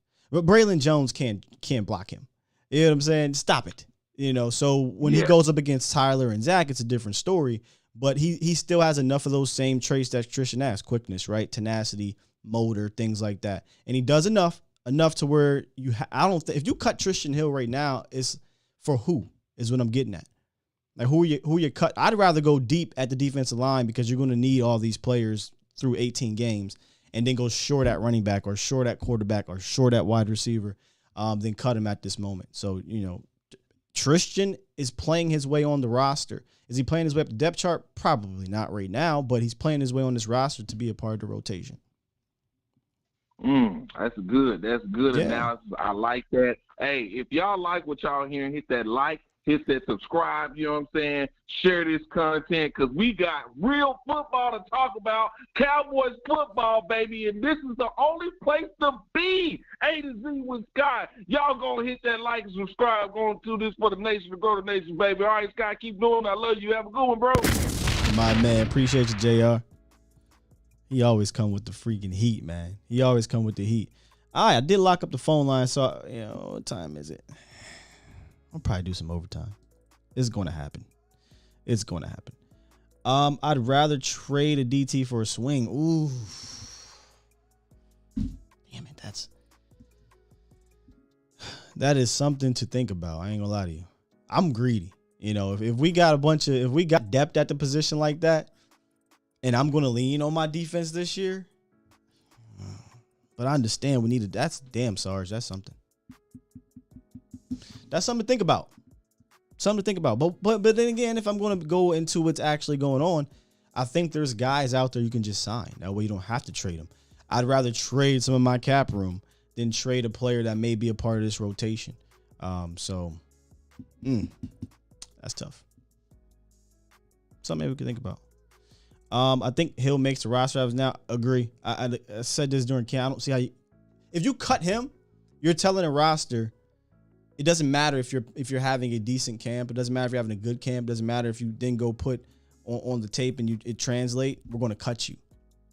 I'd rather you trade me, but you can't cut him right now. No. I wonder why you would say that, Keith. He's played well.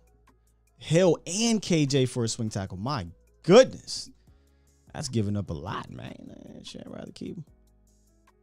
I say a lot like these guys are starters. They're not starters, but it is your 2 second-round picks. Hopefully they're part of rotations, right? Big Sarge, I was questioning Basham, but he really showed up. Yes, he did. In the scrimmage and preseason game, same for Bohanna. Yeah, Basham and Dante Fowler.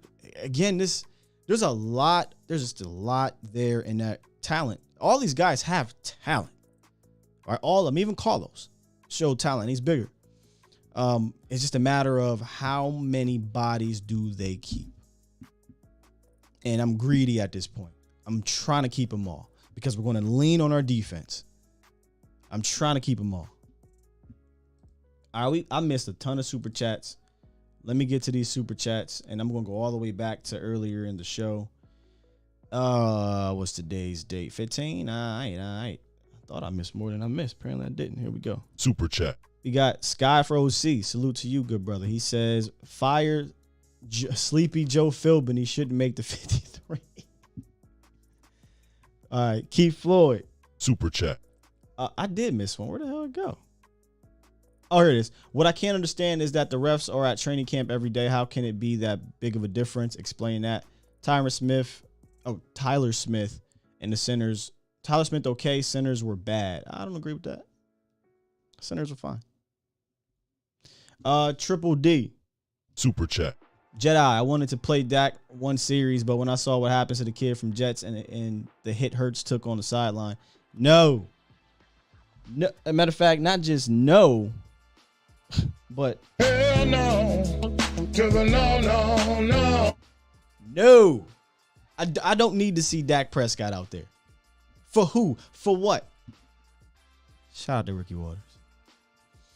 Another real quick donation before we get back into the phone lines. Super chat. From AA Ron says, Bell was lining up guys and moving his linebackers pre-snap. Indeed. If you go look at the play with Story, now Story didn't really sing, but you see Bell getting active, playing that J-Ron Curse type of role. So a lot of good young guys on the back end of the roster. Swear to God, if they run Dak Prescott out there next week, I don't need to see it. Matter of fact, I meant to start off the show with this. The two things that they did accomplish, well, one of the two things was obviously staying healthy. The other one being when they went to Denver, they got reps, and we talked about this before. They got a ton of reps with the ones against Denver's ones in the scrimmage. I value that way more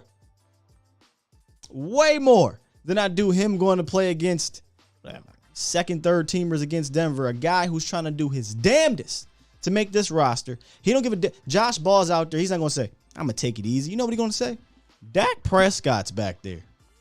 If I get a sack, fumble, knock Dak out the game, I'm almost guaranteed to make this roster.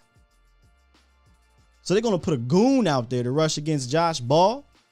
If Tyron and Zach are not playing, neither is Dak. No Tyron, no Zach, no Dak. Say it with me. No Tyron, no Zach, no Dak. Period. You can see that man out there. All right, let's get to a couple callers that used to be frequent. Freight Train. What's good, Freight? Hey, what's going on, man? What's up with you, man? Hey, can you hear the back? I got my engine running. Can you hear my engine, or is my background noise okay? It's fine, man. I've heard way worse. Okay. All right, man. I'm excited about Saturday. You know why? It's a teachable moment. We got some tangible stuff on film. Now we can go back and teach exactly each position, everybody who played and didn't play. It's a teaching moment for everybody. And from Ball, because like I said, he looked decent when it came to the running part. You know, that passing protection, that's a little something to be desired. But my thing is, I was happy that we was out there running that ball the way we did. And that 4th and 2 call, man, Cooper Rush made the wrong daggone read. You had your wide receiver, you had your running back right in the flat. That ball never should have went that. That looked like it was predetermined. He's like, I don't care what, I'm going to throw the ball over there no matter what. And I think that's what happened. That'd have been, we'd had a first down, man, you know. Yeah. I mean, I applaud them going for it. So you gotta see what you got. Yeah, you have to. But I think, like I say, from game 1 to game 2, this is a chance for everybody, whether you believe you had a good game or not. It's going to make everybody really do some film study. Sure. And personally, that Bland fella, that dude's been in the film room, bro. I wonder if it's just you're moving people. He just has natural raw ability that I think just translated on Saturday, man. And I was pleasantly surprised. He just looked really fluid, and I know it's early, and I'm not ready to just go ahead and jump to conclusions here. But I mean, I didn't see a single game in the preseason last year that looked, from the rookies last year that looked like that. So, well, like the old saying, I mean, it is what trust your eyes. Yeah, what you see is what you see, and I just love the fact that the defense is doing their part. Yeah, we need penalties are penalties. We just got to work through it. But my thing, that defense is coming out being dogs. This is really going to expose, good or bad, our offensive coordinator. Because Dan Quinn, he down to the third string guys, and he getting them guys every last one, like you said, every last one of them guys got a job to do, and he's holding that defense accountable. Now the offensive side of the ball, okay, you better start holding some of these guys accountable more than what you're doing now. Yeah, I wish they would have. I mean, and I hate to be nitpicky, but it'd been nice if they kind of moved forward with a different quarterback, like a backup quarterback, like a young guy. I mean, again, I'm not trying to make it seem like the Dak Tony thing, but they invested in their case a pretty high pick. They went out and got a 4th round quarterback as a backup who was supposed to just be a backup. Now, history, Dak ended up being a franchise quarterback, but a Dak Prescott light guy, which again, getting in the 4th round is hard. I would have much rather see than Cooper Rush as my backup. He's not going to give your guys a shot. He's just not. And hopefully next week he bounces back, but he didn't give you guys a shot at all. And see, my thing, that's why I'm gonna pause when it comes to the wide receivers. You have to. They're not getting a shot. It is what it is. Yeah, and I'm looking like, because some of them things I'm like, okay, hit him.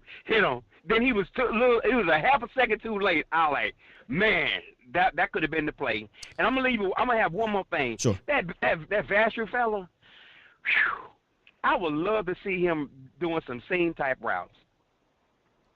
That tall and to be able to have the jumping ability, I'm having that dude going down the middle of the field, man.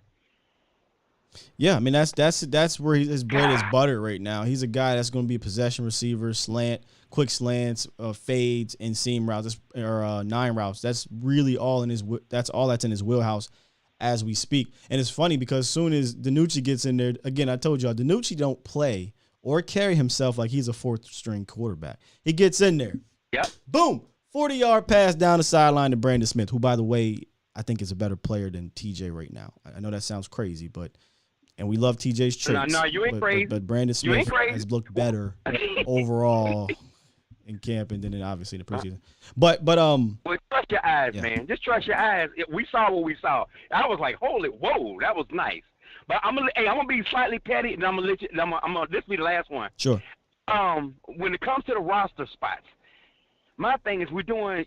We're mixing in cross training this. People doing this. Linebackers that can, safeties that can play linebackers a little bit. You're mixing stuff in. Some guys that are 20 pounds lighter. That you can just mix stuff in. Look here, man. I'm putting it out there. I know we got Godwin, and he said he basically is a special teams guy. Good. Man, if we got Bland or somebody that can do that, I'm sorry. I'm throwing it out there. And what's number 57? Gifford? What's his name? Gifford, yeah. Yep. Look here, those 2 positions right there. If we got to get some of these dogs on this field for Dan Quinn to do what he needs to do, both of those positions going to be open for me to be able to make a decision if I need those 2 roster spots. But if you get a chance, y'all think about it, and if you talk about it on the volume show, whatever, in the next few days, let me just know what y'all think, man. But you have a good day. And look here, keep grinding, man. I'm still here, but keep grinding. Appreciate you, Frank. Yeah, I mentioned it earlier in the show about CJ Goodwin. Because CJ Goodwin's the name. Because it was something that made me think. CJ Goodwin did not dress. So I personally don't think CJ Goodwin is a guy that's on the chopping block. But here's what may happen. And they did this before with CJ. They cut him because he's a vested veteran to get somebody else on the roster, put them on IR, free up the spot, and then they re-sign CJ Goodwin. So it very well may be a case where Goodwin's roster spot is locked, and they don't view him as a corner. They view him as their special teams ace, borderline, in my opinion, Pro Bowl special teamer, which is important, by the way. We can't talk about how important one guy like Anger is and another guy like a CJ Goodwin isn't. So what I think they do is they'll go light somewhere else. And I don't mind that. I would hate for you to cut CJ Goodwin to put Ryan Nall on this team. I would hate for you to cut a CJ Goodwin to put a 6 receiver like TJ. I would keep CJ over TJ if TJ Vasher's not going to do more than what he's doing right now. That's just real. They're just not using him in any other fashion at this moment. Now, if he goes out here and starts if he gets into the red zone, they throwing it up, or he's getting those seam routes, then different story, right? I'm not keeping Mukwamu, if he's not doing anything, which I'm not saying he is, over CJ. So guys got to push him off the roster in other positions. The cornerback room, though, I think they're going to go 6/7 deep anyway if you count CJ. So, yeah, if somebody legitimately pushes him off the roster and it makes sense, sure. But I don't think they view him as a corner in that room, so therefore his roster spot is in competition with everybody's roster spot, not just the cornerback room, if that makes sense, Freight Train. All right? If that makes sense, man. Freight But Train's look still on here, the phone. keep grinding. Yeah, I know. I may call back at on the volume, and I got one more thing that I'm gonna throw on you when I call back when y'all open up your phone lines later on this afternoon. Though. Throw it. But have a good one and be safe, brother. Oh, all right, yeah, throw it later on. I appreciate you, Freight Train. Okay. Yeah, Brandon Smith, man. I don't know how he makes the roster because I don't think they're. I'm wondering, and again, it's early. I don't know if I carry 6 receivers this year. And I say that because some guys might actually make it and then go on IR and they bring them back. But man, I'd rather keep that spot for something else. I don't think there's. Think about this for a second. It sucks with not playing with Dak Prescott or a serviceable backup quarterback to get you the ball. The guys that played on Saturday are your guys. The only guys that they sat down from a receiver standpoint that wasn't CeeDee Lamb was Noah Brown. So that should tell you something too, right? Like Noah's safe on this team. And deservedly so. But the other guys, they need this work. Dennis Houston, I think, had 1 catch. Semi couldn't get going to the end, and he got the touchdown with Ben DiNucci. They tried to get Tolbert going. It just wasn't clicking.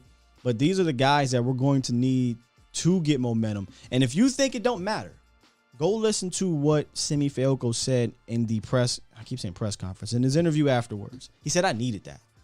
He said, I needed that for my momentum, for my confidence, to know that, this can be done, and et cetera, et cetera. That you just can't gloss over that type of stuff. So, yeah, it's a bit of a detriment when a guy like Cooper Rush and Ben DiNucci played a solid game, but gets in there and he's 4.2 yards per reception, and doesn't get these guys involved. So we'll talk about it tomorrow, guys that I think that have earned more reps over the guys in front of them. All right, let's get to Reek, and we got 3 more. We'll roll out, man. Hopefully we can get done here in the next half hour. What's up, Reek? What's going on? What's up with you? What's going on, Sky? What's going on, Sky? What's going on, Cowboy Nation? Like, share, and subscribe, and all that good stuff. My thing is this, man. I'm not panicking. I'm just tired of the referees in the NFL with the BS calls that they putting on this team. Because they stop momentum, they stop a momentum with some of these phantom calls, and my thing is like this, let's call the game close as possible, fair as possible on both sides.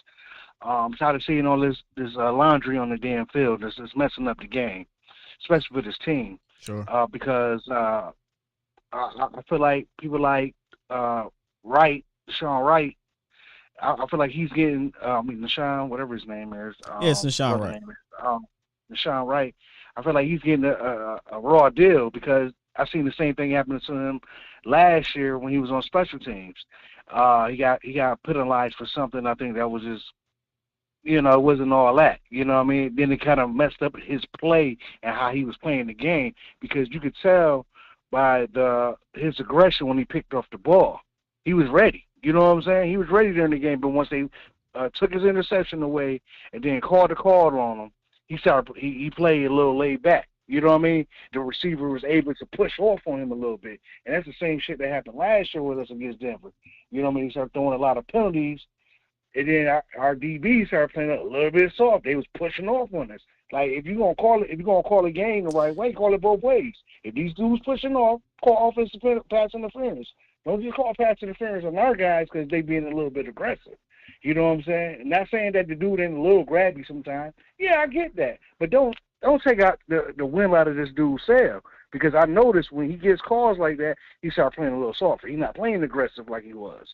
Because in the beginning of the game, he's playing aggressive. But I'm not going. All right, go ahead. Huh? Go ahead. I don't like that. I just don't like that. You don't let a referee in preseason take away your aggressiveness or whatever. That's no, you don't do that. Well, you bounce back. You gotta look at it like this too.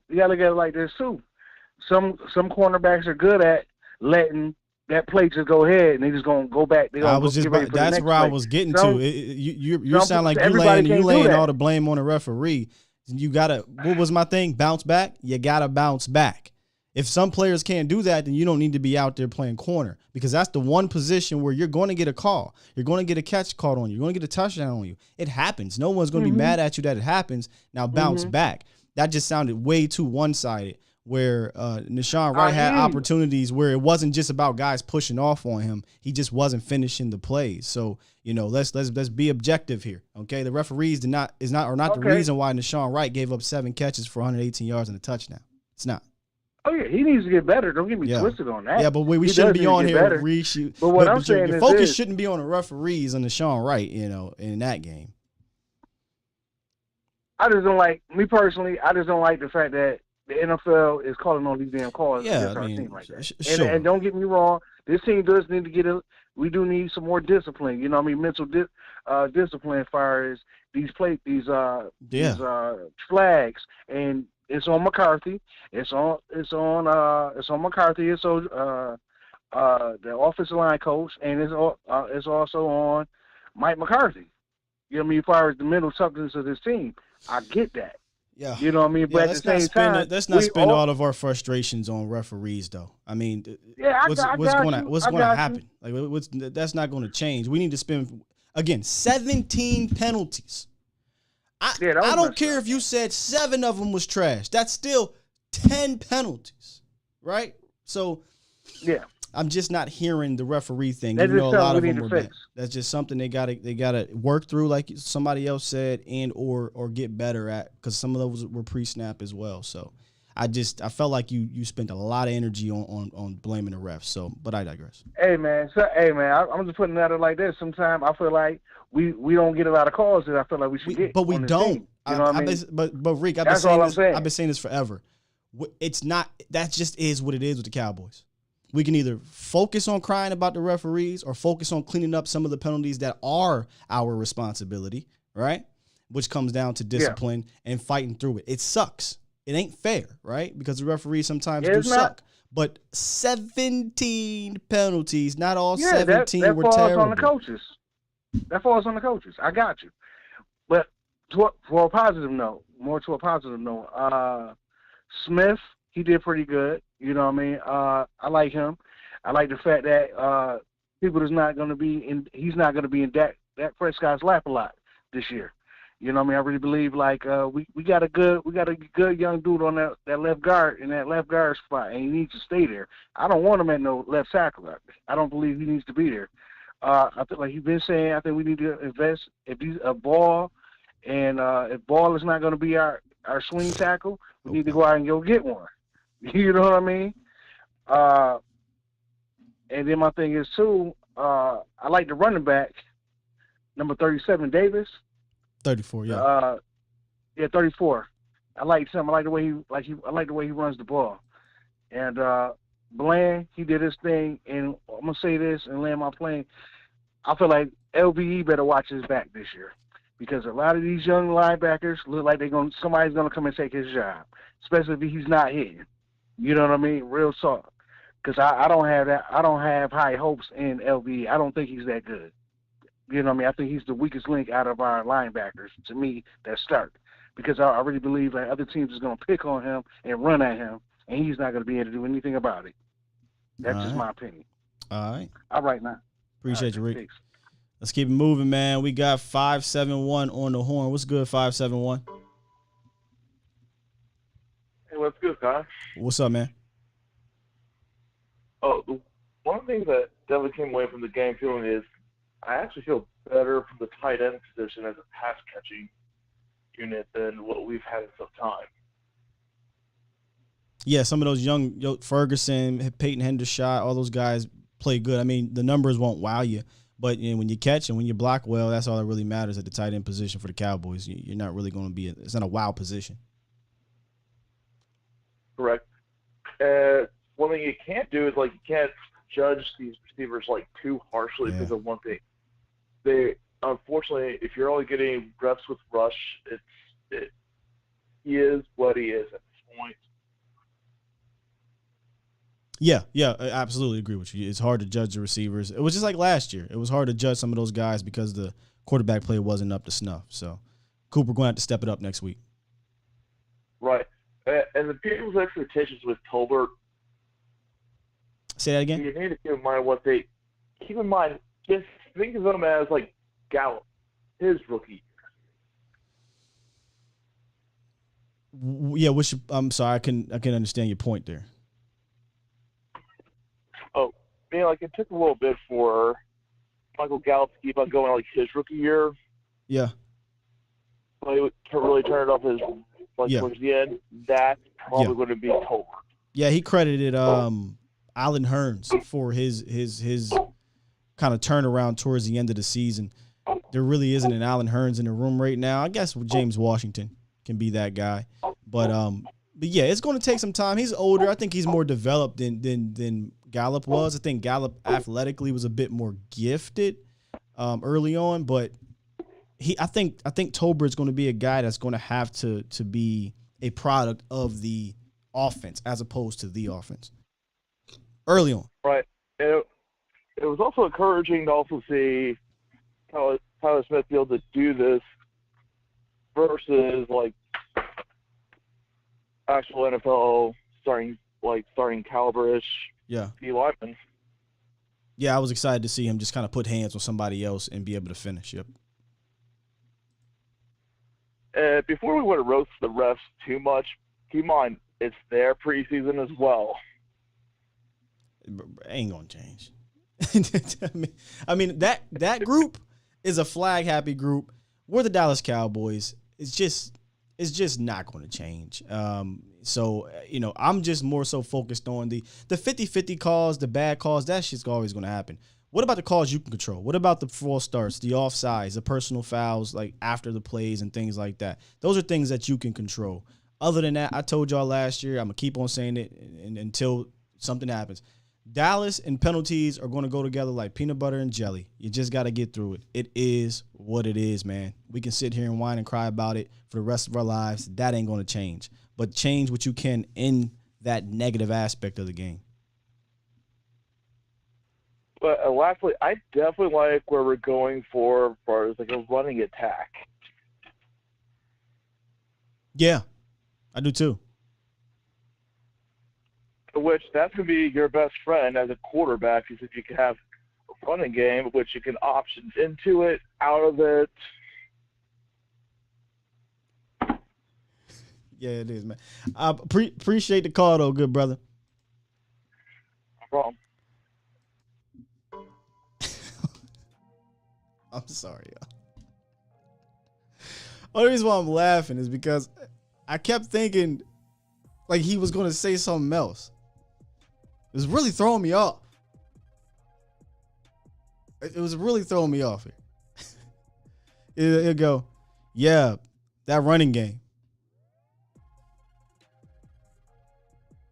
Jalen Tolbert, Michael Gallup, rookie. Huh?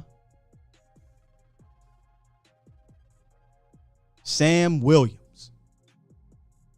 What? I was so confused. I tried, though. I got through it, though, man. Next time, caller, I liked your topics. Just finish, and then we can go right into it, good brother. It was hard to kind of understand you. 469. What it is, what it do? What's going on? Thanks for the time. Yes, sir. So I had a little list because of what your topics y'all was talking about.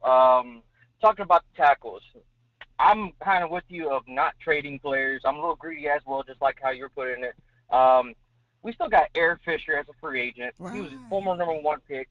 We just need a backup tackle. He's a perfect. We also have Zach Banner, which he played for Pittsburgh for a couple years. That's a solid backup as well. Who knows? They might be injured or may not be interested in being a backup. But that's the idea there. I apologize. And y'all talk about C.J. Goodwin.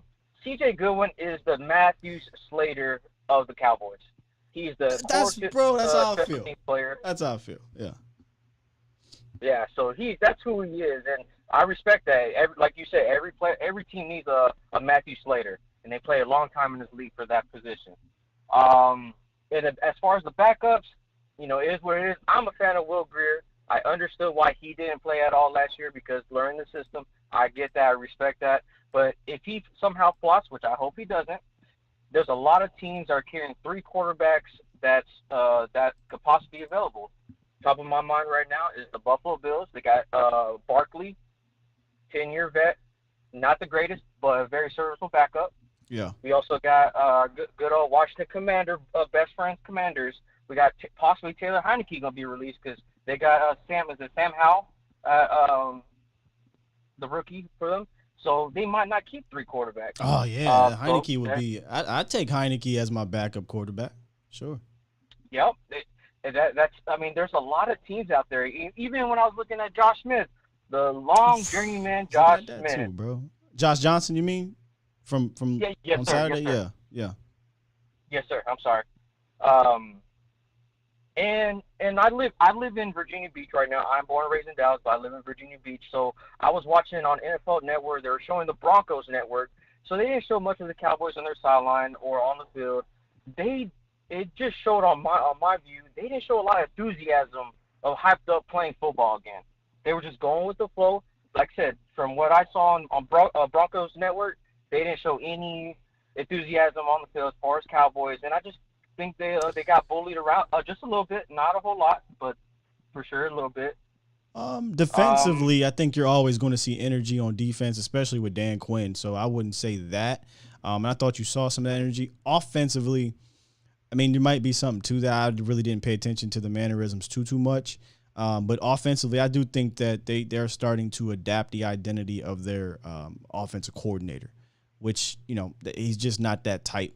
And I don't know. Bully might be tough to say. They ran for 141 yards, and I think just about every lineman had a solid. And I shouldn't say every.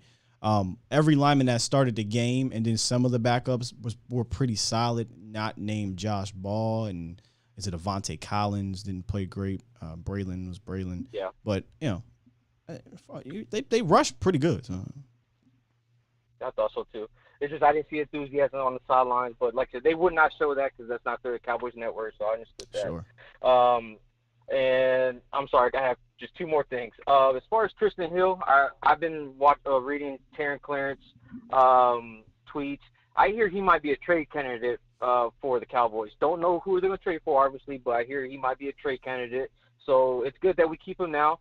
But, I'm greedy just like you. I'm want depth, man. But if we could if we got a trade and there's a good prospect or trade for it, hey, I'm all for it as well. I'd much rather trade him than cut him at this moment. Agreed. Yeah, and they definitely will not cut him for no reason right now until he gets in trouble, and hope he does not. Yeah. And last thing is the gentleman before talking about Van Der Esch. Yeah, he didn't play very well, but in my opinion, he was playing 2 positions for one person. His best friend, Jalen Smith, was not doing a great job, so he had to kind of cover his position as well and had to cover his own position. So if that makes any sense, he was trying to play 2 positions as one person, in my opinion, and it wasn't healthy. But I think he's a great, talented linebacker, fast and big, what you're looking for in a linebacker. I think he's a little tiny bit compromised from his injuries. He did play a little bit better towards the end of the season. I think his ceiling has been hit though. So clearly the team believes that because they only signed him to a 1-year deal, $2 million. He's not a part of their future unless he absolutely goes crazy this year. So I think he's gonna want too much money. And I'm sorry cutting you off, sir. No, you're fine. They're not going to pay him. They drafted Damone Clark. Jabril. They got Jabril, right? He would have to go crazy, but I think he is what he is. I think he's going to be. I think he's solid depth. I personally would like to see somebody else be linebacker 2 next to Micah, but hey, if he goes out there and he proves to be linebacker 2 and balls out, then we all should be happy about that. But I think he is what he is at this point, in my opinion. As they say he's a team leader, and you're not gonna put a team leader as second string, in my opinion. He's gonna ball out. It's contract year again for him, so he's gonna ball out even more. He feels disrespected, and he feels like he does feel disrespected. $5+ million per year. Yeah, he does feel disrespected. He talked about, I think he kind of had a snarky comment about, hey, man, play me more and I'll play better type of thing, paraphrasing. So, yeah. Yep. Well, thank you for your time, guys. You have a great day and have a good week. Thanks, man. Good call. Yeah. I'm glad they went out and got Anthony Barr, though. I think that helps the depth at the back. Because if I had to rely on – because I think Barr can play LVE's spot if LVE doesn't play well, gets hurt or whatever. I wish they got him a little bit earlier in camp because I felt like the competition a bit more fired up, but they got him. He's here. Let's see what happens. Saw in the chat somebody said Bland played really well in the slot. I would like to see him outside. I promise you, he played just as well outside. And he played more snaps outside than he did in the slot. He played 24 snaps out wide. 20 snaps on the inside. And I made sure to watch every single last snap because, again, the tape was just fun.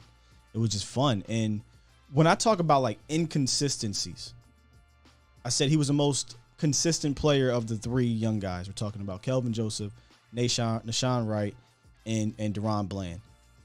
I think it's key to look at some of the plays that don't go their way. Maybe the quarterback missed, what have you. There wasn't too many plays where Bland was just beat or out of position or anything like that. And they tested him deep on one, and he was stride for stride, step for step with the wide receiver. So I thought Bland, again, man, we're not going to overreact. We're not going to underreact. We're going to react. And I think it's a natural reaction to come away from that game and say, man, that kid looked really good in that game. Let's see what he can do next week. So he showcased his skills both in and out from what I saw. All right, man, one more. Y'all killing it today in the chat and on the phones. We got 205. 205, you are live. What it do? What's happening with the sky? Is this landlord from Alabama? Yes, sir. Yes, sir. What's man? good, man? How you doing, man? I'm doing wonderful. What's happening, man? And I'm glad to get to you. I know I had you on hold for like an hour last show. Yeah, ain't no big deal. But how you feeling about your backup quarterback, man? He is the definition of inconsistency, man. Cooper Rush, he can't handle the rush, man. I don't know what we're gonna do with that guy. Handle the rush. I really don't, man. He can't handle the rush. Yeah, I'm not hanging with Mr. Cooper either. I ain't doing none of that, man. I'm sick of him. I was going to say something else, but we don't want to go that route. I never was a big fan of Cooper Rush. Like, I know people will go back to the Minnesota game, but whatever.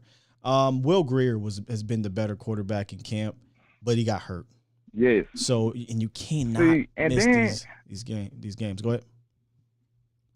I was just about to say, like, what frustrated me the most was he refused to take chances. Like, this is preseason, man. He was playing scared. He would not throw the ball down the field. His arm. I don't understand that. Is weak. You got to at least try. This is true. Like, this is true. You don't know what you can do. This is true. Just try it. Just see what happens. Yeah, I'm with you, man. I mean, what Jordan said, you miss 100% of the shots that you don't take. Come on now, you got to throw it. I think what's happening, man, is, and as you would say, what's happening? I think what's happening is it seems like he's playing conservatively to not lose the job, as opposed to last year where Gilbert. Put it this way, I thought Gilbert played better against. I know it didn't win the game, but in the Steelers game, Gilbert was on his ass last year in camp. So that was a heated ass battle. Like, there was no Cooper Rush is the guy. It was kind of back and forth, real battle. Whereas I feel like Rush is playing not to lose. Like, all right, I was the backup last year. I did win a game. I got that under my belt, right? They can't just cut me because I got that dub. So I'm trying not to lose this job.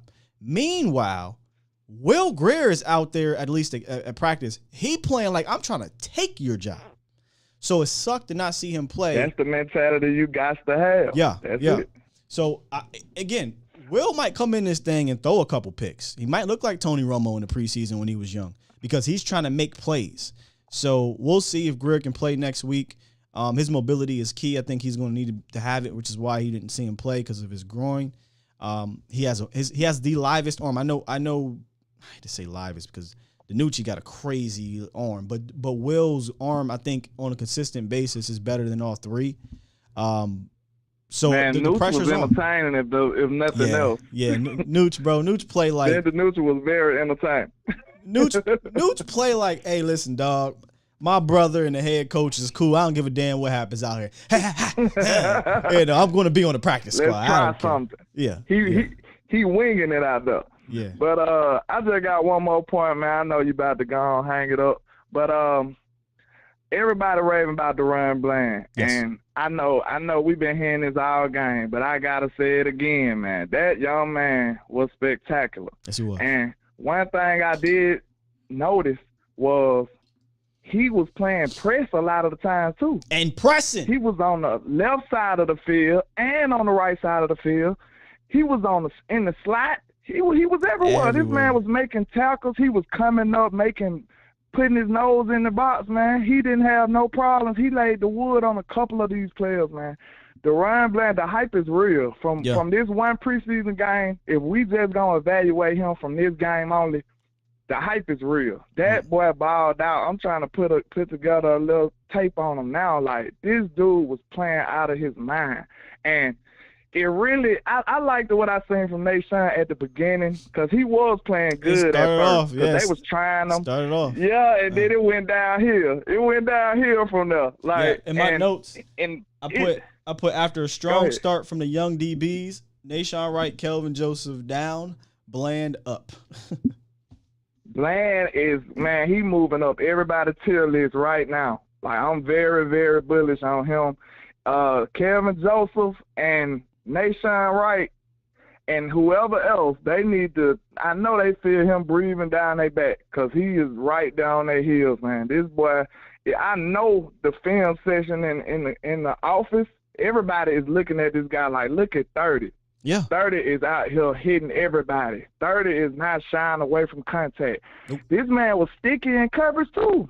Like, go watch the film. Like, this boy I got the film playing right now. Well. I got it playing right now. Yeah. I'm talking about this boy is nice, man. I can't help but buy in off of this one game. I'm very, very bullish, man. But that's all I wanted to do, man. I just wanted to holler at you, man. Go on, lock me in there, man, so I can get in here sometime, man. Can't. You know I got to holler at you, support you, man. It won't let me, man. I don't know what the hell happened. Oh, it won't let you? No, I might have to delete it and bring it back in, but it will not let me change the names no more. So I try to remember the number, bro. Yeah, it's all good, though, man. Keep up the good work, man. We got Cowboy football back, man. Shout out to the nation, man. Much love to everybody, man. Let's go. Yes, sir. That is Landlord from Alabama. Make sure y'all check out his YouTube page. He is on the up and up. He going to give y'all some entertaining and thought-provoking content. Professor O says, excuse me, NFL Plus has been terrible so far, by the way. Really disappointed. That don't shock me. I will forever be pissed that they did what they did to the Game Pass. They ruined such a great thing, and I think they did it on purpose, honestly. But yeah, if there's one thing to take away from this game, one player, one whatever that you want to hang your hat on, and that's not the first round pick, man, it's DaRon. And I'm with you, Landlord. DaRon Bland really got me excited. And again, we ain't gonna overreact, ain't gonna underreact. I'm reacting, and this is a legitimate reaction to his game. It was extremely impressive. Like for a preseason game. Now, pressure's on now. When Cowboys Nation is zeroed in on you, the pressure is on. And I was going to say this about Will Grier. In a way, Will Grier's stock, rose by not playing, but also the pressure did too. Because now we're expecting Will Grier to go in there and do some good things. And I think the pressure in Dallas is a different type of pressure than anywhere else in the NFL. So pressure's on for these guys to respond. If they had a bad game, pressure's on for these guys to carry the momentum. And that's what you want to see. You got the first one out the books. Now let's see, can these guys carry over or bounce back the following week? Cuts are tomorrow. 5 players have to be cut. They got to go from 90 to 85. I don't think that's going to be that difficult. I think they'll be able to get that. But we'll see who made the cut and who didn't. They're long at a certain positions. You got 90. Some guys you just can't stay on. And then they travel to, if they're not already in LA, it might be already, LA for the scrimmage and the joint practice, whatever you want to call it, against the Chargers, which I'm begging you, Derek. I'm about to hit Derek up. Please put the camera on the defense. I want to see this defense against Herbert, against Mike Williams if he practices. He always dinged up. Keenan Allen. Is Guyton still over there? Austin Eckler.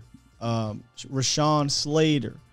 You know, they just signed, or not signed, they drafted, was it Kenyon Green they drafted? Or was it the Texans that drafted Kenyon Green? Zion Johnson, one of them two. I think it was Zion. Y'all could tell me. I want to see the defense against their offense more than I want to see our offense against it, which that's a fun matchup too with Bosa and Malik. And they signed Khalil Mack. They signed J.C. Jackson. Cool. I want to see the defense.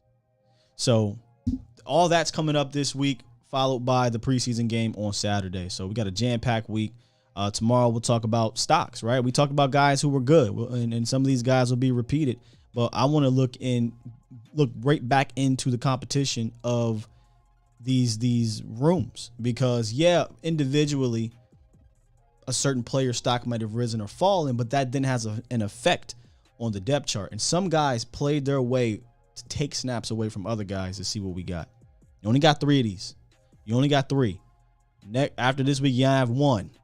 And after this week, honestly, I'm pretty sure they're going to have a good feeling of who's going to be on this team and who isn't. So you don't have many games to impress if you're battling. All right, you don't. With that said, man, if you guys enjoyed today's show, which I knew was going to be a jam-packed show, you know, coming off of the first preseason game we had, make sure you hit that like button, sub it on up. If you're not subbed, if you jumped in here, found this channel, found this show, and you're like, why can't I comment? It's because you have to be a subscriber for at least 20 minutes if you want to get your opinions off, right? So go ahead and sub it if you enjoy it and share this with your friends, families, and foes. I'll be back on the YouTube streets later on today on the Volume, Voch Lombardi Live. We'll be on about 3:06, right? We'll be talking about the game, going back and forth, some things we liked and what we saw. You can call into that show as well. Who's on your cut list? Professor O says, tune in tomorrow. I got 5 guys. If they might cut them tonight, but if they don't, we'll talk about the 5 guys that I believe will be cut tomorrow. Later tonight, Mauricio Rodriguez will be back on the channel for A to Z Sports Prime Time. And make sure if you don't catch that, you catch his articles and Matt Lennox and Cole Patterson and Shane Carter and all of our talented writers on A to Z Sports Dallas.com. Surprise cut, T-Mac? Not this go round. Not this go round, but we might get some later on. With that said, good stuff today. If Naw is cut, we riot. You riot. I damn sure ain't riot. In fact, if Naw is cut, hold on.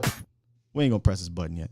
If Naw is cut, you gotta wear a certain jersey or something, Tom. So Tom, hit me up. We're gonna come up with some type of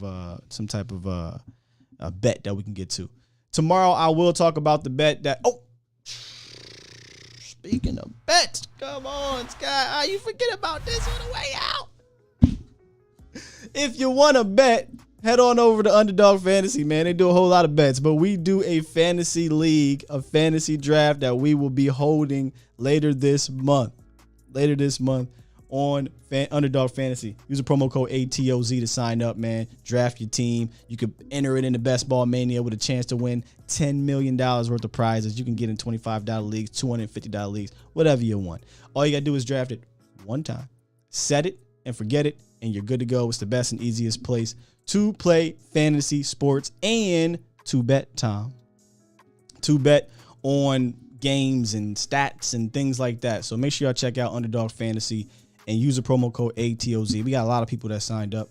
I've been getting hit up in my DMs and I've been getting hit up via email. So continue to keep doing that and supporting, man. We'll get to it. All right. Now we can hit this button. Tomorrow I will have more details on the jersey giveaway. Got a Roger Staubach jersey giveaway that I want you guys to win as my just, hey, man, here, thank you for being y'all. All right. With that said,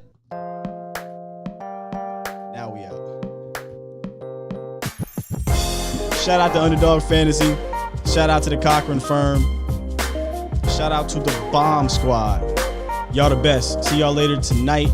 Today. Ain't really tonight. Over on Vosh on Barty Live. We out of here. Sky Moonwalker Steve. Peace. Love you.